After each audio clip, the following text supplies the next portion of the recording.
बिस्मिल्लाहिर्रहमानिर्रहीम। इय्याक नअबुदु व इय्याक नस्तईन। सबसे ज़्यादा रिक्वेस्ट अपर जीआईटी सर्जरी इसकी आई हुई है। ठीक है, आज भी एक बड़े ही प्यारे से सब्सक्राइबर की जो है ना रिक्वेस्ट थी कि इस अपर जीआईटी को पहले अपलोड करें, ये ना हो कि हमारा प्रॉफ गुज़र जाए और हम उसके बाद फिर ये वीडियो अपलोड हो रही है। ये बात दिल को लगी मेरे। मैंने कहा चले यार आज जो है ना इसको अपर जीआईटी को भी जो है ना मुका देते हैं। ठीक है, ज़्यादा नहीं, जिसने कुछ भी नहीं ना पढ़ा हुआ, ठीक है, अभी भी मुझे मैसेज आया कि हमने कुछ नहीं पढ़ा, सिर्फ हम क्या पास पेपर कर लें। तो यार नम्स वाले तो चला चल जाएगा, लेकिन जो यूएचएस वाले हैं ना वहाँ पे सुना है आजकल बड़ी सख्ती हुई हुई है। ठीक है, मैं कोई डरा नहीं रहा, लेकिन एक्चुअल में जो मुझे फैक्ट्स पता लगे हैं, जो अभी आई थिंक थर्ड ईयर का फार्मा का पेपर बड़ा मुश्किल आया है, उसके अलावा बाकी पेपर्स भी सुना है कि बहुत है, और इसके अलावा उनका जो इंटरनल ऑस्पी स्टेशन है वो भी उन्होंने ना वो दूसरे मेडिकल कॉलेजेस के अंदर मुंतकिल कर दिए। तो ये थोड़ा सा बैड सीन चल रहा है, अल्लाह साहब की मदद करे। ठीक है, तो इस वजह से मैं यही रिकमेंड करूँगा इस बार पास पेपर के ऊपर सिर्फ ना रहना, कोशिश करना कि जान मार लेना। आखिरी एग्ज़ाम है, अगर आप फाइनल ईयर के हैं तो कर लेना। ठीक है, क्योंकि जो सप्ली के दिन होते हैं ना, आई थिंक कि वो बड़े ही शायद होते हैं। ठीक है, अच्छा यहाँ पे हमारे पास जी जो अपर जीआईटी में है, एक तो आपने इसोफेगस के अंदर गैस्ट्रो एसोफेगल रिफ्लेक्स, इसके बारे में सारी हम बात करेंगे। चीज़ा चीज़ा बात, मतलब पूरे मैं चैप्टर को निचोड़ूँ। जो लोग पढ़ रहे हैं ना यहाँ से, ये डोगर को अमूमन जो है ना लोग पढ़ रहे हैं, तो अगर मैं इसको पकड़ के यूँ निचोड़ूँ, ठीक है, तो इसके अंदर से जो शोरबा इसका निकलेगा ना वो मैं सिर्फ आपके साथ शेयर करूँगा। तो इंशाल्लाह इतना होगा कि वो आपके जो एग्ज़ाम के क्वेश्चन है वो क्लियर करवा देगा। ठीक है, एक यहाँ पे आपने गैस्ट्रोएसोफेजियल रिफ्लेक्स, हम ये इसके अंदर देखेंगे। नंबर सेकंड पे हमारे पास एक लेजिया कार्सिनोमा ऑफ एसोफेगस, जिसके अंदर एडिनो कार्सिनोमा और स्क्वेमस सेल कार्सिनोमा। बहुत इंपॉर्टेंट क्वेश्चन है। स्टेजिंग के बारे में निमोनिक्स बताऊँगा। हाइटल हर्निया के बारे में थोड़ा सा हम बात करेंगे। एसोफेजियल परफोरेशन, फट गई है, हर चीज़ फट के हाथ में आ गई है। अब उसके बाद सर स्टोमिक और ड्यूडिनम के बारे में, ऊपर वाली आपकी खुराक की नाली आ गई। ठीक है, अपर जीआईटी में एक खुराक की नाली आ गई, उसके बाद इसोफेगस ये अब हमारे पास स्टोमिक हो गया, फिर हमारे पास ड्यूडिनम आ जाएगा। स्टोमिक के अंदर फिर वहाँ पे हम पेप्टिक अल्सर डिजीज़ और गैस्ट्रिक आउटलेट ऑब्स्ट्रक्शन, आउटलेट के ऊपर जो ऑब्स्ट्रक्शन है वो हम सारी देख लेंगे। गैस्ट्रिक कार्सिनोमा जो कैंसर मान रहे हैं वो हमने एक डिस्कशन करनी है। मैंने स्पेस इसलिए छोड़ी है क्योंकि इसके ऊपर एक टाइम लगाने वाली है। फिर लीवर ही इसके अंदर भी हम डिस्कशन कर देंगे, जिसके अंदर पायोजेनिक लीवर एब्सेस बहुत क्वेश्चन आया हुआ है। Hydatid liver disease of the liver, जिसमें हड हराम मैंने एक निमोनिक याद किया हुआ है। Amoebic liver abscess, hepatocellular carcinoma, ये एक आपने टॉपिक करना है। अलॉन्ग विद सप्लीन, सप्लीन में से सप्लीनेक्टमी आपको पता होनी चाहिए, बड़ा इंपॉर्टेंट क्वेश्चन है। हेपेटोबिलिटरी सिस्टम में कोलिलिथियासिस में कोलेस्ट्रॉल स्टोन और पिगमेंटी स्टोन, इन दोनों के बारे में डिफरेंस पता हो। ठीक है, और एक्यूट कैलकुलस कोलिसिस्टाइटिस और क्रोनिक कोलिसिस्टाइटिस, एक एक्यूट और एक हमारे पास क्रोनिक, दोनों का फ़र्क पता हो। कोलिडोकोलिथियासिस और कोलेंजाइटिस के बारे में हम बात करेंगे। लास्ट पे हमारे पास कोलेंजियोकार्सिनोमा, और हमारे पास पेंक्रियाज में acute pancreatitis, pseudo pancreatic cyst और पेंक्रियाटिक कार्सिनोमा। ठीक है, तो ये हमारे पास जो टॉपिक्स हैं ना, अगर किसी ने जीआईटी अपर जीआईटी कुछ भी नहीं पढ़ा, इसके बाद इंशाल्लाह हम लोअर जीआईटी भी करेंगे, क्योंकि एक वीडियो में करना मुश्किल है। ठीक है, तो इसके अंदर भी मैं कोशिश करूँगा मैक्सिमम जितना भी हो सके हम इसके अंदर डिस्कशन कर देंगे। ठीक है, बाकी जो नए स्टूडेंट आए हुए हैं उनको बता दूँ कि मैं ऑलरेडी प्लेलिस्ट चैनल पर बना दी है। अगर किसी को है तो वो वीडियो तेज़ करके वहाँ से जो है ना वो उसको देख ले, तो इंशाल्लाह कुछ ना कुछ फ़ायदा हो जाएगा। अच्छा, gastro oesophageal reflex disease, normally oral cavity से यहाँ से हमारे पास भी एसोफेगस है, यहाँ पे हमारे पास स्टोमिक है। ठीक है, अब नाम में ही काम है, गैस्ट्रो एसोफेजियल मतलब गैस्ट्रिक कंटेंट जाना एसोफेगस के अंदर रिफ्लेक्स बैक कर गया है। ठीक है, तो basically reflex of content stomach into the lower part of the oesophagus, ये अपर एसोफेगस है, ये हमारे पास लोअर एसोफेगस। तो लोअर पार्ट ऑफ एसोफेगस में जितना भी गैस्ट्रिक कंटेंट जा रहे हैं इसे हम गट कहते हैं। सिंपलेस्ट वे में बताता हूँ, कोई हमने इसके अंदर रॉकेट साइंस नहीं करनी। वजह क्या हो सकती है? Disruption of the lower oesophageal sphincter, यहाँ पे हमारे पास होते हैं कार्डिक स्फिंक्टर्स, इस जगह के ऊपर करके। ठीक है, तो ये जो कार्डिक स्फिंक्टर है ना, यहाँ पे ये लोअर एसोफेगस के बिल्कुल एंड के ऊपर, ये हमारे पास इसकी जो है ना वो कह रहा है कि डिस्ट्रप्शन हो जाती है, उसकी वजह से हमारे पास होते हैं, जिसकी वजह से नेचुरल बैरियर एक था वो हमारे पास ख़त्म हो गया। फिर डिस्ट्रप्शन ऑफ एनाटॉमिकल बैरियर, जिसके अंदर वो कह रहा है कि ड्यू टू नंबर सेकंड पे जो एनाटॉमिकल बैरियर है ना उसकी डिस्ट्रप्शन है। देखो ना, हमारे पास ये जो होता है diaphragm, sorry for the background noise यार, ठीक है। ये जो हमारे पास डायाफ्राम होता है इसके अंदर ओपनिंग होती है, एक एयोटिक ओपनिंग होती है, एक एसोफेजियल ओपनिंग होती है, एक थर्ड ओपनिंग भी होती है जिसके अंदर से बाकी चीज़ें गुजर रही होती हैं। ठीक है। तो एसोफेगस जो है ना यहाँ से एक ओपनिंग से गुजर के फिर स्टोमिक के अंदर जाती है। अगर ये स्टोमिक किसी वजह से यहाँ से इस ओपनिंग से ऊपर आ जाए जिसे हम क्या कहते हैं, हाइटल हर्निया। ठीक है। मतलब कि मैदा जो है वो एसोफेगस वाली साइड से ऊपर आ गई, यूँ करके अपना एक हर्निया सा बना रहा है। तो हाइटल हर्निया मतलब उसका जो एनाटॉमिकल बैरियर था, एनाटमी वाला जो स्ट्रक्चर था, वो हमारे पास ब्रेक डाउन हो गया, जिसकी वजह से हमारे पास सारे का सारा हुआ। नंबर 3 पे वो कह रहे हैं एसोफेजियल क्लियरेंस जो है ना वो हमारे पास ठीक नहीं हुई। मतलब इसके अंदर पेरिस्टाल्सिस मूवमेंट होती है जो खुराक को नीचे लेके जाती है। अगर किसी वजह से वो ख़राब है तो कुछ खुराक यहीं पर रहेगी, वो यहीं पर इरीटेशन काज करवाएगी और एज अ गर्ड की जो है ना वो हमें सिम्टम्स नज़र आएंगे। फिर म्यूकोजल रेजिस्टेंस, वो कह रहा है कि जो लोअर एसोफेगस होता है ना यहाँ पे, ठीक है, यहाँ पे स्पेशलाइज्ड म्यूकोज़ा होता है, अगर वो रप्चर कर जाए ना तो वो भी हमारे पास जो भी आप खुराक खाएंगे तो उसके अंदर आपको गर्ड वाली कंडीशन आएगी। ठीक है। तो यहाँ पे म्यूकोज़ा, यहाँ पे जो इसका वाल थे वो ख़राब हो गए। हाइटल हर्निया मतलब वो यहाँ से बल्ज आउट कर गया है। फिर हमारे पास जो डायफ्राम है वो सारे का सारा फटा हुआ है। ठीक है। फिर डिले गैस्ट्रिक इम्पटिंग, मतलब कोई भी ऐसी कंडीशन जिस तरह की अगर वो ओबीस है या जो फीमेल मेरी वीडियो सुन रही है कल को आपने प्रेग्नेंट होना है। ठीक है। तो प्रेगनेंसी की वजह से जो 9 मंथ या 8 मंथ का बच्चा है वो क्या करेगा, वो इस स्टोमिक के ऊपर प्रेशर लगाएगा, इसको जल्दी इम्पटी नहीं होने देगा, यहाँ भरा भरा वो उसका स्टोमिक रहेगा। ठीक है। तो डिले गैस्ट्रिक इम्पटी की वजह क्या है, ओबेसिटी और प्रेगनेंसी, ये दो चीज़ें जो है ना इसकी वजह से जब वो यहाँ पे खाना रहेगा तो इसके ज़्यादा चांसेस है कि ये कोई जो से सुराख नजर आए वहाँ से ऊपर चला जाए।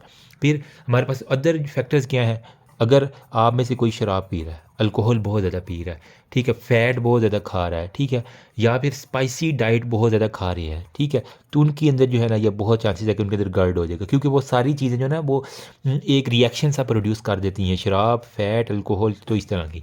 अब क्लिनिकल फीचर क्या है, मरीज़ आपके पास किस तरह आएगा वो थोड़ा सा डिस्कशन कर लेते हैं। सिंपल सी बात है, पैथो के अंदर भी आपने पढ़ा होगा, वो कहेगा मुझे ना छाती के अंदर पेन होती है जिससे हम क्या कहते हैं, हार्ट बर्न होगी। ठीक है। Along with regurgitation of the bitter content into the mouth. ठीक है। वो कहेगा मेरे मुंह में कड़वे कड़वे जो है ना वो टेस्ट आते हैं, बिटर हमारे पास उसको जो है ना वो कंटेंट उसके मुंह के अंदर आ रहे हैं, जिस तरह मेटेलिक टेस्ट होता है ना, ठीक है, तो वो इस तरह के आते हैं। तो किस सिनेरियो में आता है कि हमारे पास एग्जाम के अंदर कि मेटेलिक उसको टेस्ट आ रहा है जी मुंह के अंदर, तो क्या वजह हो सकती है, तो गर्ड की पकी पकी निशानी है।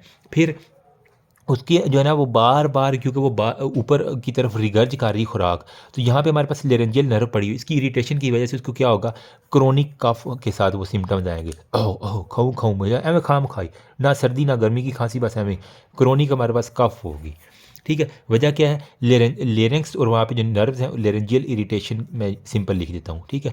इसकी वजह से नंबर 2 पे उसका हमेशा जो है ना गला ख़राब रहेगा, मैंने कहा कि बिटर टेस्ट की वजह से उसके गले के ऊपर इरिटेशन होगी, म्यूकोजा डैमेज होगा तो सोर थ्रॉट के साथ वो आएगा।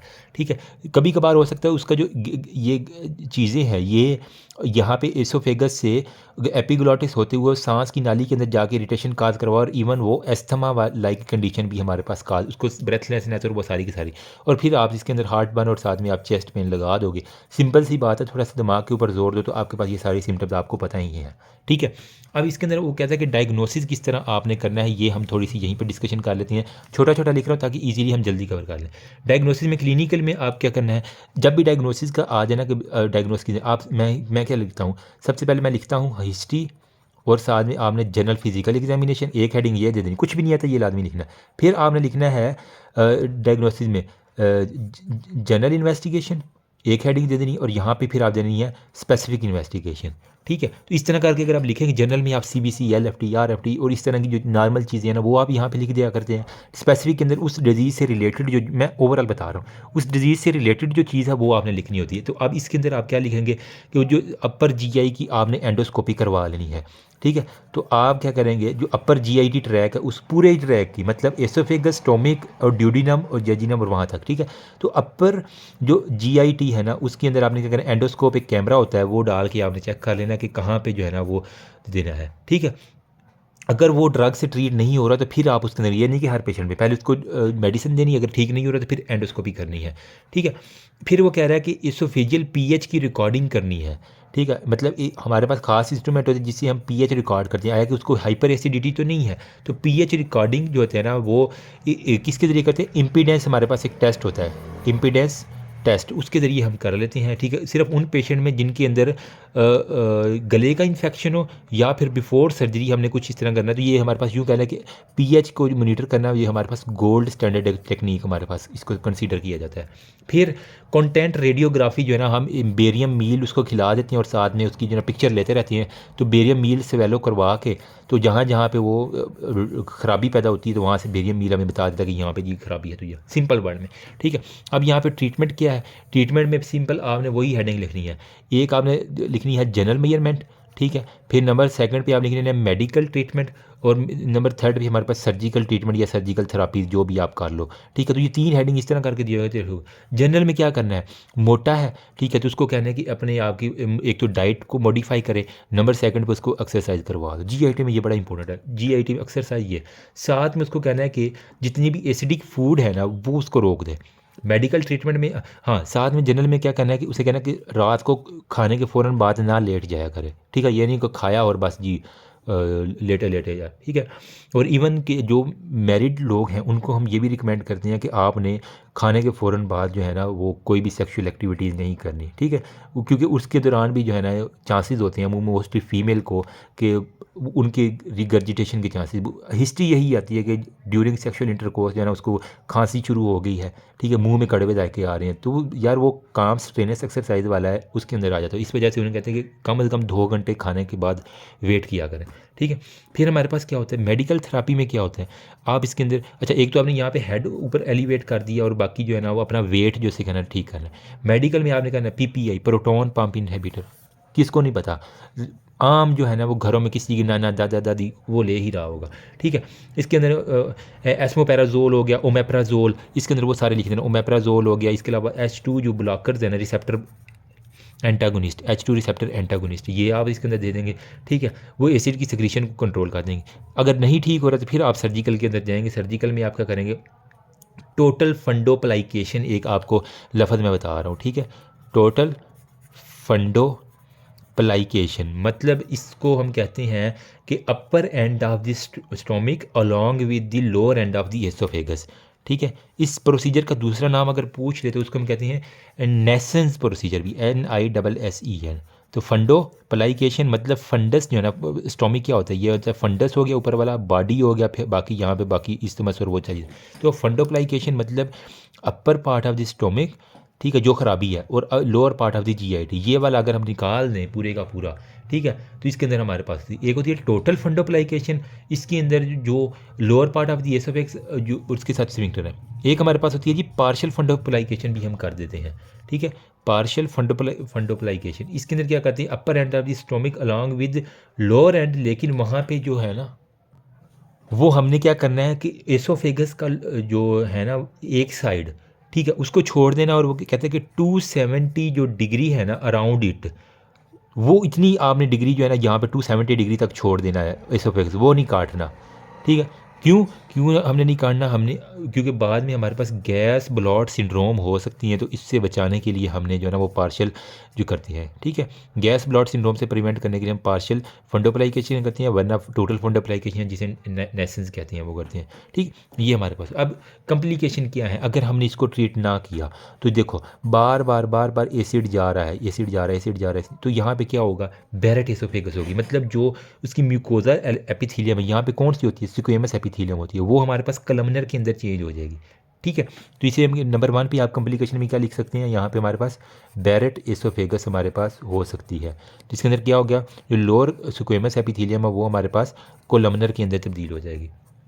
ठीक है, और जब ये कोलमनर में तेज होगी, यूँ कहना कि एक तरह खेती है कैंसर के लिए, तो एडिनोकार्सिनोमा का रिस्क हमारे पास उस जगह पे बढ़ जाएगा। ठीक है, नंबर 1 पे ये हो गया। फिर नंबर 2 पे हमारे पास एसोफिजियल स्ट्रिक्चर्स बन सकते हैं। ठीक है, एसोफिजियल स्ट्रिक्चर्स हमारे पास मान सकते हैं, मतलब वहाँ पे तंगी कुछ ना कुछ आ जाएगी, तो हमारे पास नैरोड एसोफेगस हो जाएगा, बार बार वहाँ पे इरिटेशन हो रही है तो वो कहेगी मैं बांदी हो जाती हूँ। फिर जब स्ट्रिक्चर बन जाएंगे तो एसोफेगस क्या होगी, शॉर्टन हो जाएगी, अपने नॉर्मल साइज से छोटी हो जाएगी, शॉर्टनिंग हो जाएगी। वजह क्या है, वहाँ पे फाइब्रोसिस होगी, बार बार रिफ्लेक्स और इंजरी हो, इंजरी के बाद स्कारिंग, और स्कारिंग में हमारे पास फाइब्रोसिस आ जाएगी।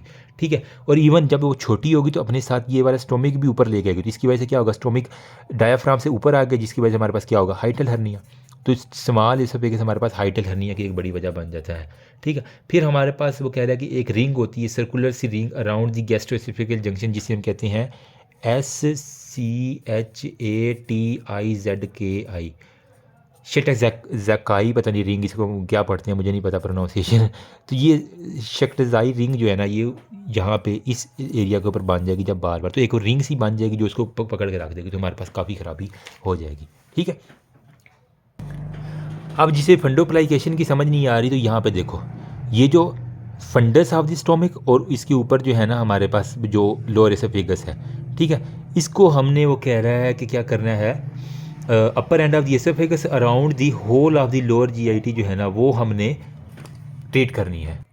तो इस प्रोसीजर में एक्चुअली हम काट नहीं रहे कोई चीज़, उसी की सूचरिंग कर रहे हैं, ये देख रहे हो, उसी को घुमा घुमू के जो है ना वो कर रहे हैं। अगर वो 270 डिग्री तक लेके अगर पूरा कर देंगे, इसको घुमा के ला के यहाँ पे बंद करेंगे, तो इसे हम कहेंगे नेसेंस या टोटल इसको फंडोप्लाइकेशन करते हैं।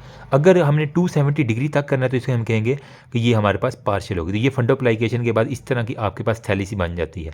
एक्चुअल में वहीं से कटिंग कर के ना जब हम उसके ऊपर रैप कर दिया करते हैं। ठीक है, और हमने क्या करना है, अगर पार्शियल कब करते हैं, जब हमने इसको गैस ब्लॉट सिंड्रोम से बचाना हो, तो इसकी वजह से हमारे पास ये करते हैं। तो ये फंडोप्लाइकेशन का होपफुली आपको जो है ना वो कुछ ना कुछ पता चल गया होगा। ठीक है, तो यहाँ पे आपको इस तरह का प्रोसीजर, अब ये भूलना नहीं चाहिए, इंपॉर्टेंट है। नेक्स्ट हमारे पास आता है जी एक्लेजिया। बस इतना ही काफ़ी है, बाकी हम बुक से देखते हैं, जो चीज़ रह जाएगी वो एंड पे देखेंगे। पहले हम सारे टॉपिक कवर कर लें। एक्लेजिया बेसिकली क्या होता है, failure of the lower oesophageal sphincter, जो कि कार्डिक स्फिंक्टर होते हैं ना। ठीक है, तो ये हमारे पास इन रिस्पॉन्स टू डिग्लूटेशन। ठीक है, जब भी यहाँ पे कोई फूड आई है तो यहाँ पे आकर रुक गई है, आ गई है डिग्लूटेशन के, जब आती है तो पेरिस्टालसिस मूवमेंट भी आ रही है, लेकिन ये आगे से ये खुल ही नहीं रहे, तो लोअर एसोफिगल स्फिंक्टर की रिलैक्सेशन नहीं हो रही, इसे हम कहते हैं एक्लेजिया। सिंपल सी बात है। ठीक है, इसके अंदर क्या क्या अब सिम्टम हो गए, जब यहाँ पे खुराक जमा होती रहेगी, पेशेंट किस तरह प्रेजेंट करेगा, सिंपलेस्ट वे में डिस्फेजिया, वो कह रहा है कि मुझसे निगला नहीं जा रहा, बार बार रिगर्जिटेशन, यही खुराक ऊपर ऊपर जा रहा है तो रिगर्जिटेशन की वो सिम्टम करेगा, और फिर इसके दौरान छाती में दर्द, हार्ट बर्न। तो ये तीन चीज़ें जो है ना वो आपको एक्लेजिया के अंदर जो है ना वो मिल जाती हैं। ठीक है, डायग्नोसिस के लिए आप क्या करते हैं, सिंपल सी वर्ड है, आप इसके अंदर बेरियम सवालो जो है ना वो आप करवा देते हैं। ठीक है, तो बेरियम जाता है जहाँ पे इकट्ठा हो जाए, आप पिक्चर ले लेते हैं, आपको पता चल जाता है, तो बेरियम सवालो कर लो। जिस तरह हमने बेरियम मील खिलाया था ना, इसी तरह इसको बेरियम मील खिला दो। ठीक है, ये करेक्टरिस्टिक है हमारे पास होता है कि इसके अंदर क्या आपको नजर आएगी, बर्ड बीक अपीयरेंस, जिस तरह परिंदे की चूंज होती है ना, यूं यूं और यूं, बर्ड बीक अपीयरेंस, यूं करके आपको जहाँ पे तंगी है ना, तो वो इस तरह बर्ड की चूंज जो है ना वो आपको नज़र आ रही होगी। बर्ड बीक अपीयरेंस एक्लेजिया की पक्की निशानी है। ठीक है, और साथ में वो कह रहा है कि हम एक तो ये बेरियम से पहले करवा लें, नंबर सेकंड में हम कौन से टेस्ट करवा सकते हैं, एसोफेजियल मैनोमीट्री। ठीक है, एसोफेजियल मैनोमीट्री, इसके अंदर देखेंगे एक खास डिवाइस के कि आया कि प्रेशर कहाँ पे इंक्रीज हुआ है, तो मैनोमीटर यूँ लेना कि यहाँ में डालेंगे हम, यहाँ पे प्रेशर जो है ना वो इसका मेजर कर लेंगे। तो एसोफेजियल मैनोमीट्री के ज़रिए हम क्या करेंगे, जो इंक्रीज़ हुई हुई है टेंशन की लोअर एसोफिगल स्टिंगर की, और ये हमारे पास गोल्ड स्टैंडर्ड है। ठीक है, इससे हम क्या चेक करते हैं, increase tension of the sphincter, कितनी ज़्यादा टेंशन हुई, आया कि माइल्ड है, मॉडरेट है या सीवियर है, उसके मुताबिक हम करते हैं। लास्ट पे हमारे पास होता है जी, अगर फिर भी समझ नहीं आ रही तो फिर आप कैमरा डाल दो, अपर जीआई एंडोस्कोपी। ठीक है, सिंपल सी बात है, ये एंडोस्कोपियाँ, बेरियम सेवेलो, मैनोमीट्री, ये अपर जीआई में यूज़ होते रहेंगे, इजी है। ठीक है, अब जीआई एंडोस्कोपी कर लें हम, ताकि हमें नाम कोई भी मैलिग्नेंसी है तो उसको रूल आउट कर लें, सिंपल सी बात है। अब अगर आपको मिल गया ये एक्लेजिया, तो इसकी ट्रीटमेंट क्या होगी, ट्रीटमेंट मेरी जान ईजी है। ठीक है, फर्स्ट लाइन में आप तो एंडोस्कोपिक बलून डायलिटेशन करवा लो। ठीक है, मतलब आप एक ये बलून डालते हो, जहाँ पे वो रुका हुआ है वहाँ पे ला के गुब्बारा फुला दो, तो ये सारा खुल जाएगा इस तरह करके। ठीक है, तो नंबर 1 पे हम क्या करेंगे ट्रीटमेंट में, एंडोस्कोपिक हमारे पास क्या करेंगे, बलून डायलिटेशन करवा लेंगे, मतलब वहाँ पे गुब्बारे को खोल देंगे गुब्बारे के ज़रिए। ठीक है, तो लोअर एसोफेजियल वो फोर्स लगेगी, वहाँ पे जो मसल जो उन्होंने कंस्ट्रिक्ट किया हुआ वो फट जाएंगे, टेयरिंग ऑफ द मसल हो जाएगी, और वो जो चीज़ है वहाँ से खुल जाएगी, सिंपल सी बात है। लेकिन इसके अंदर क्या होता है कि एक दफ़ा तो चलो मसल फट फूट गए, लेकिन वो दोबारा जुड़ जाते हैं दोबारा, इसकी ये है कि वो दोबारा हो सकती। फिर हम क्या करते हैं, हमारे पास एक प्रोसीजर है जिसे हम कहते हैं हेलर मायोटमी। ठीक है, हेलर मायोटमी, मायोटमी मतलब मसल को काट देना है। तो इसके अंदर अब हम बजाय गुब्बारा डालने के हम प्रॉपर जो है ना वो कटिंग कर देते हैं फाइबर की, ना रहेगा बांस, ना बजेगी बांसुरी, ना वो दोबारा जुड़े, और ना जो मसल टूटे हैं उनको पकड़ के काट दो। इसे हम कहते हैं हेलर मायोटमी। हिला हिला के जो है ना वो उसने काट देनी है हर चीज़, ठीक है। इसके क्या क्या क्या होता है कि बेसिकली प्रेशर जो है ना वो रिड्यूस हो जाता है। अब नेक्स्ट हमारे पास जो है ना वो ये तो थी हमारे पास सर्जरी। मेडिकल ट्रीटमेंट, अगर बहुत हाई रिस्क पेशेंट है, आप नहीं सर्जरी कर सकते, तो फिर आप क्या करेंगे, प्रेशर तो अब रिड्यूस करना है। अब यहाँ पे सपोज करें कि कोई भी सिंपैथेटिक एक्टिविटी बहुत ज़्यादा जिसकी वजह से प्रेशर यहाँ पे लगाओ, तो हम क्या दे देंगे, जहाँ पे समझ ना आए आप चुप करके बोटुलिनम का इंजेक्शन जो है ना वो वहाँ पे बोटुलिनम टॉक्सिन जो है ना वो वहाँ पे इंजेक्शन कर दोगे। कहाँ पे, लोअर एसोफिजियल स्फिंक्टर के ऊपर। जो हमारे पास ये स्फिंक्टर है इसके ऊपर बोटुलिनम का इंजेक्शन 2 लगा दो, ठीक है। टेम्परेरी रिलीफ तो मिल ही जाता है, फिर उसके बाद आप परमानेंट के चले जाओ। साथ में आपने क्या करना है, उसके जो कैल्शियम चैनल हैं वो ब्लॉक कर देने हैं, तो आपने कैल्शियम चैनल ब्लॉक कर दे देनी है, ठीक है। तो बी सी याद कर लो, बी से बोटुलिज्म और सी से हमारे पास कैल्शियम चैनल ब्लॉकर, वो आप दे दोगे तो आपके पास काफ़ी हद तक ये हो जाएगा। साथ में आप दे दोगे क्या, नाइट्रेट्स दे दोगे, वो खोल देगा। साथ में आप क्या दे दोगे, एंटी कोलिनर्जिक ड्रग्स दे दोगे, ठीक है, एंटी कोलिनर्जिक ड्रग्स। तो ये क्या कहते हैं, बेसिकली ये एक टेम्परेरी रिलीफ देते हैं कि मरीज़ का थोड़ा सा सांस बहाल हो, उसके बाद हम इसको करें। तो ये एक्लेजिया के बारे में इतनी बातें आई थिंक काफ़ी है, मोर देन इनफ है। फिर कार्सिनोमा ऑफ एसोफेगस। एसोफेगस के कार्सिनोमा में हमारे पास 2 होते हैं, एक होता है एडिनो कार्सिनोमा, एक होता है स्क्वेमस सेल कार्सिनोमा। तो मैंने ये एडी का कार्सिनोमा है और स्क्वेमस सेल है। तो ये जो एडी है, ठीक है, इसकी वजह क्या है एडिनो कार्सिनोमा की, मतलब जो एसोफेगस का कार्सिनोमा, कब हम इसे एडी करेंगे, इसके अंदर मल्टीपल काजेज हैं। या तो हो सकता है उसको बैरेट एसोफेगस हो, ठीक है, मतलब बार बार इरिटेशन की वजह से स्क्वेमस एपिथेलियम वो जब कलमरन में चेंज होता है, मैंने कहा ये खेती बना देता है कैंसर के लिए, ठीक है। तो हमारे पास नंबर 1 कंडीशन, जिन लोगों को बैरेट एसोफेगस होता है पहले, उनके अंदर मैंने कहा था यहाँ पे कि चांस होता है कि वो हमारे पास बाद में जो है ना वो कैंसर की अंदर जो है ना वो तब्दील हो जाए, ठीक है। यहाँ पे कहीं पे मैंने बताया था। तो इसी वजह से हम जो है ना इस केस के अंदर क्या करते हैं कि बैरेट एसोफेगस को लिखते थे कि वो बाद में एडिनो कार्सिनोमा ना बन जाए। फिर जो लोग मोटे हैं, तो एडी जो है ना वो मोटा भी है, ठीक है, अल्लाह दीता कर लो, जो भी कर लो, एडी से अल्लाह दीता ही बनता है। तो वो हमारे पास ओबीस भी है, ओबेसिटी है, एडी साथ में उसको गैस्ट्रोएसोफेजियल रिफ्लक्स डिजीज़ है, गर्ड है, जिसकी वजह से बैरेट एसोफेगस हुआ, मोटापा था उसको। साथ में वो क्या कहते हैं, अल्कोहल बहुत ज़्यादा पीता है, ठीक है। साथ में उसको कहते हैं जी स्मोकिंग, अगर वो बहुत ज़्यादा कर रहा है। फिर हाई लिपिड अगर डाइट ले रहा है वो हमारे पास, तो इस केस के अंदर हमारे पास एडिनो कार्सिनोमा। स्क्वेमस किसके अंदर होता है, स्क्वेमस सीधा साधा है, अगर वो हमारे पास स्मोकिंग हाथ से ज़्यादा कर रहा है, तो बॉयज़ जो लोग स्मोकिंग कर रहे हो और अगर आपको जीआईटी का प्रॉब्लम है, तो मेरी जान आपको स्मोकिंग छोड़नी पड़ेगी, ठीक है। नेक्स्ट, नाइट्रोजामीन जो है ना डाइट, अगर ऐसी डाइट खा रहे हैं जिसके अंदर नाइट्रोजामीन बहुत ज़्यादा है, तो इसकी वजह से हमारे पास कैंसर हो सकता है। सीलिक डिजीज़ के जो पेशेंट हैं जिसके अंदर IgA जो है ना वो एंटीजेंस होती है और एंटीबॉडीज़, वो सारी इस तरह का रिएक्शन होता है, ठीक है। तो सीलिक डिजीज़ के अंदर हमारे पास देखा गया कि उसको स्क्वेमस सेल C और S से याद कर लो। फिर जिनको एकलेजिया होता है, मतलब जिनकी ये बर्ड बी का पेयर है, तो एकलेजिया वाले को क्या होगा, स्क्वेमस सेल कार्सिनोमा होगा। तो एकलेजिया के केस के अंदर हमारे पास स्क्वेमस सेल कार्सिनोमा। फिर जिनको जिंक की डेफिशिएंसी हो जाए, ठीक है, तो जिंक डेफिशिएंसी, और साथ में जिन जो अल्कोहल पीती हैं, तो शराब स्मोकिंग नोटोरियस है, जहाँ मर्जी डाल तो ईजिली फिट हो जाते हैं। अब यहाँ पे वो कह रहा है कि क्लिनिकल फीचर क्या होंगे अगर किसी को ये कैंसर हो गया है एसोफेगस का, ठीक है। तो इस क्लिनिकल सिम्टम यहाँ पे अगर मैं एक कैंसर बना दूँ, क्या करेंगे, डिस्फेजिया आप कर दोगे, स्वेलमिंग के दौरान वो कहेगा मेरी खुराक नहीं है, पेन डिस्कम्फर्ट चेस्ट रीजन में, ठीक है। अदर सिम्टम्स में हमारे पास क्या होगी, अगर तो वो लेरेंक्स वाले एरिया के पास एसोफेगस के अंदर वाल हो, तो लेरेंजियल नर्व को डिस्टर्ब करेगा, तो उसको क्या होगी, हार्नेस ऑफ वॉइस होगी। सिंपल ENT वाली चीज़ें आप थोड़ी सी माइंड में लाओ, आपको ईजिली आ जाएगा। स्ट्राइएडर होगा, ठीक है, कफिंग होगी, चोकिंग होगी, ये सारी चीज़ें आप इसके अंदर डाल देना, इजीली फिट हो जाती हैं, ठीक है। जब वो खाएगा नहीं, यहाँ पे खुराक फंसी रही है, उल्टियाँ करता रहेगा, तो इसकी वजह से क्या होगा, वेट लॉस। अब साथ में कैंसर के अंदर वेट लॉस तो पक्का है ना, तो वेट लॉस इसके अंदर साथ ऐड कर दो, साथ में आप लिम्फ एडिनोपैथी ऐड कर दो, है कोई मुश्किल बात। फिर आप लास्ट में क्या कर दो, उसको जॉन्डिस करवा दो, SIT करवा दो, प्लूरल अफ्यूजन करवा दो, जहाँ जहाँ वो मेटास्टाइज करेगा ना वहाँ पे अफ्यूजन करवा दो, कैंसर की जो जो सिम्टम्स है वो आप डाल दो, ठीक है। अब इसकी डायग्नोस किस तरह करना है आपने, तो डायग्नोस्टिक के लिए आप गोल्ड स्टैंडर्ड हमारे पास क्या है, इसके लिए यहाँ पे इसको मैं जरा सेपरेट कर दूँ, तो gold standard carcinoma of oesophagus के लिए हमारे पास क्या है, एंडोस्कोपी है, मतलब कैमरा डालो और अंदर से जो भी है वो कर लो, ठीक है। बाकी जो अगर आपको मिल गया है कैंसर तो अब आपने इसकी क्या करनी है, स्टेजिंग करनी है। तो स्टेजिंग के लिए हम हमेशा क्या करते हैं, सीटी स्कैन करते हैं। तो यहाँ पे हमें स्टेजिंग लिख दिया, तो इसके लिए सीटी स्कैन करेंगे, सीटी स्कैन से हमें स्टेजिंग मिल जाएगी। ठीक है। फिर आप जो है ना वो एंडोस्कोपिक अल्ट्रासाउंड में हम डेप्थ ऑफ द ट्यूमर देखेंगे। साथ में अगर आप देख रहे हैं लंग के अंदर जा रहे हैं तो हम ब्रोंकोस्कोपी भी कर दोगे। ठीक है।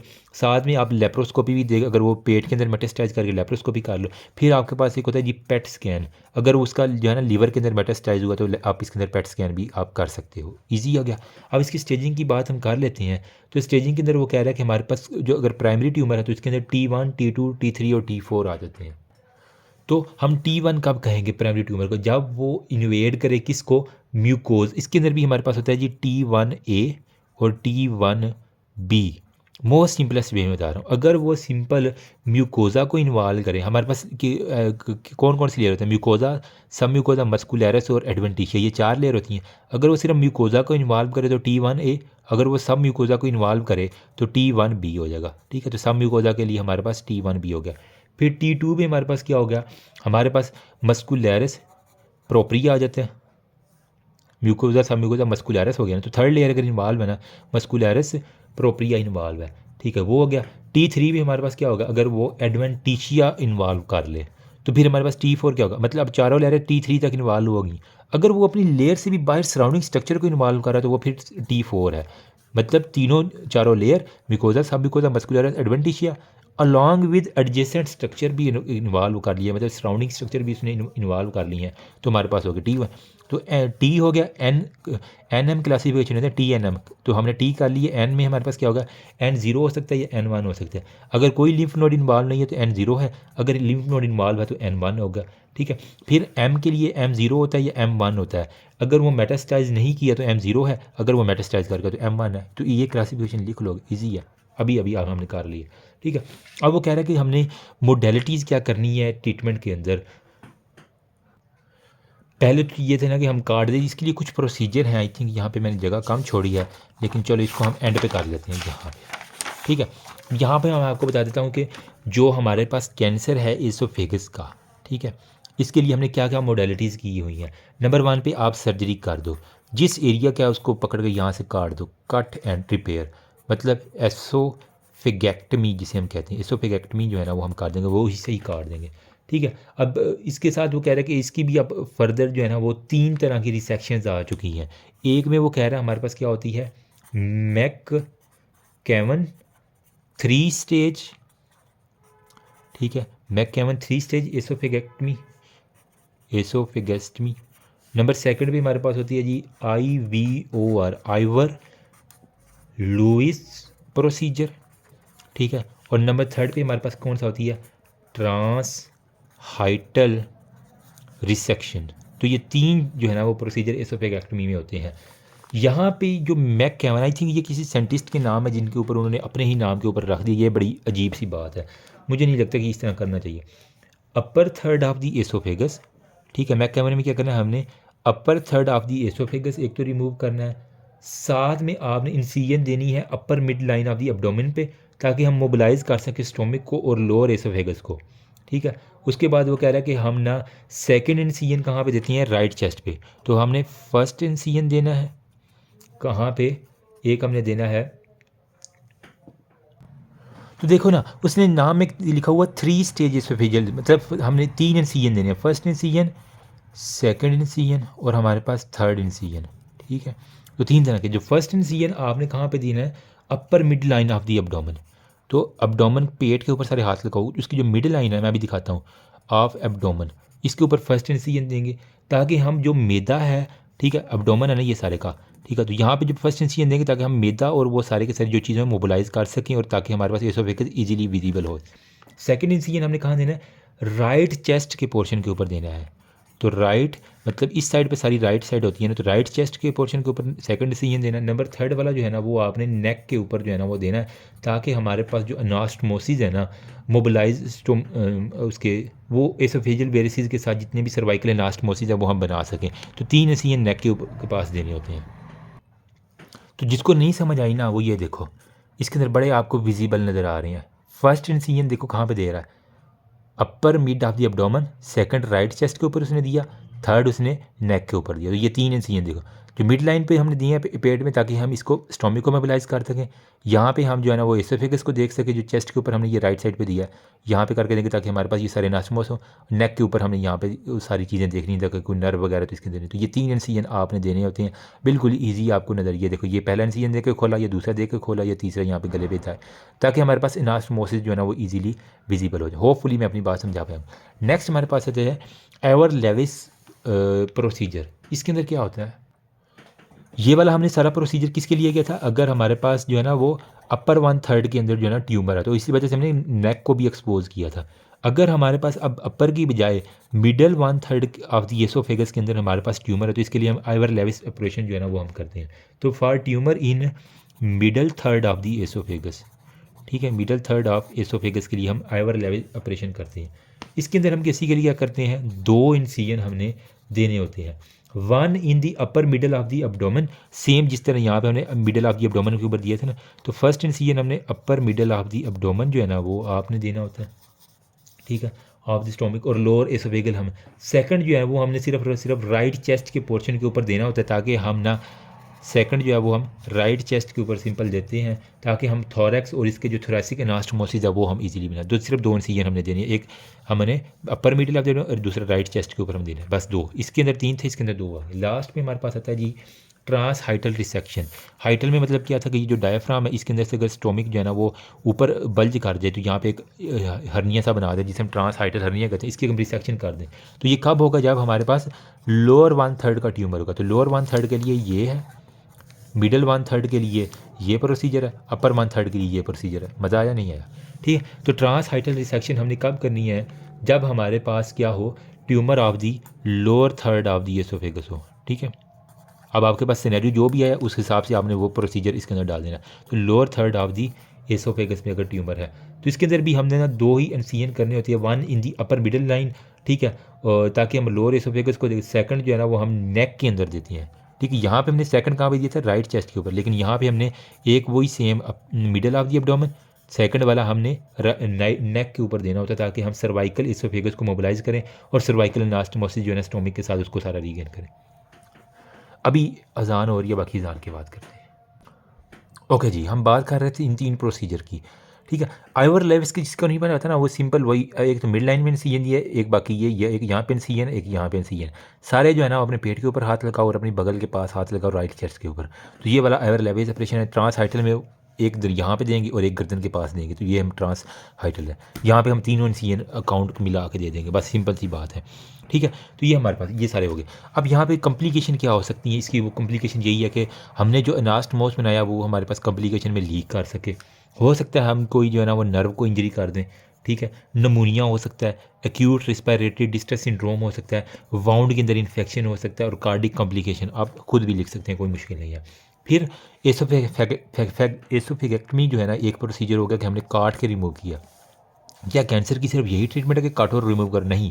नंबर सेकंड पे आप प्रोसीजर में लिखेंगे, आप इसके अंदर रेडियोथेरापी भी तो कर सकती हैं, ठीक है, रेडियोथेरापी भी कर सकती हैं, ठीक है। इसके अंदर क्या होता है, सिर्फ उनके लिए करनी है जिनके अंदर हमारे पास क्या है, स्क्वीमस सेल अगर कार्सिनोमा आपको मिला है, ठीक है, उनके अंदर आपने और सर्जरी आप करने से थोड़ा सा रुके हुए हैं, किसी वजह से सर्जरी नहीं कर पा रहे, मरीज़ की हालत नहीं ठीक, तो इसके अंदर हमारे करेंगे। तो हमारे पास स्क्वेमस सेल कार्सिनोमा, अगर वो स्मोकिंग करता है, नाइट्रोजामीन ले रहा है, सीलिक डिजीज़ है, जिंक की डेफिशिएंसी है, या अल्कोहल ले रहा है, या एक ले दिया, तो इस केस के अंदर सिर्फ आप रेडियोथेरापी जो है ना वो स्क्वेमस सेल कार्सिनोमा के अंदर आप करेंगे।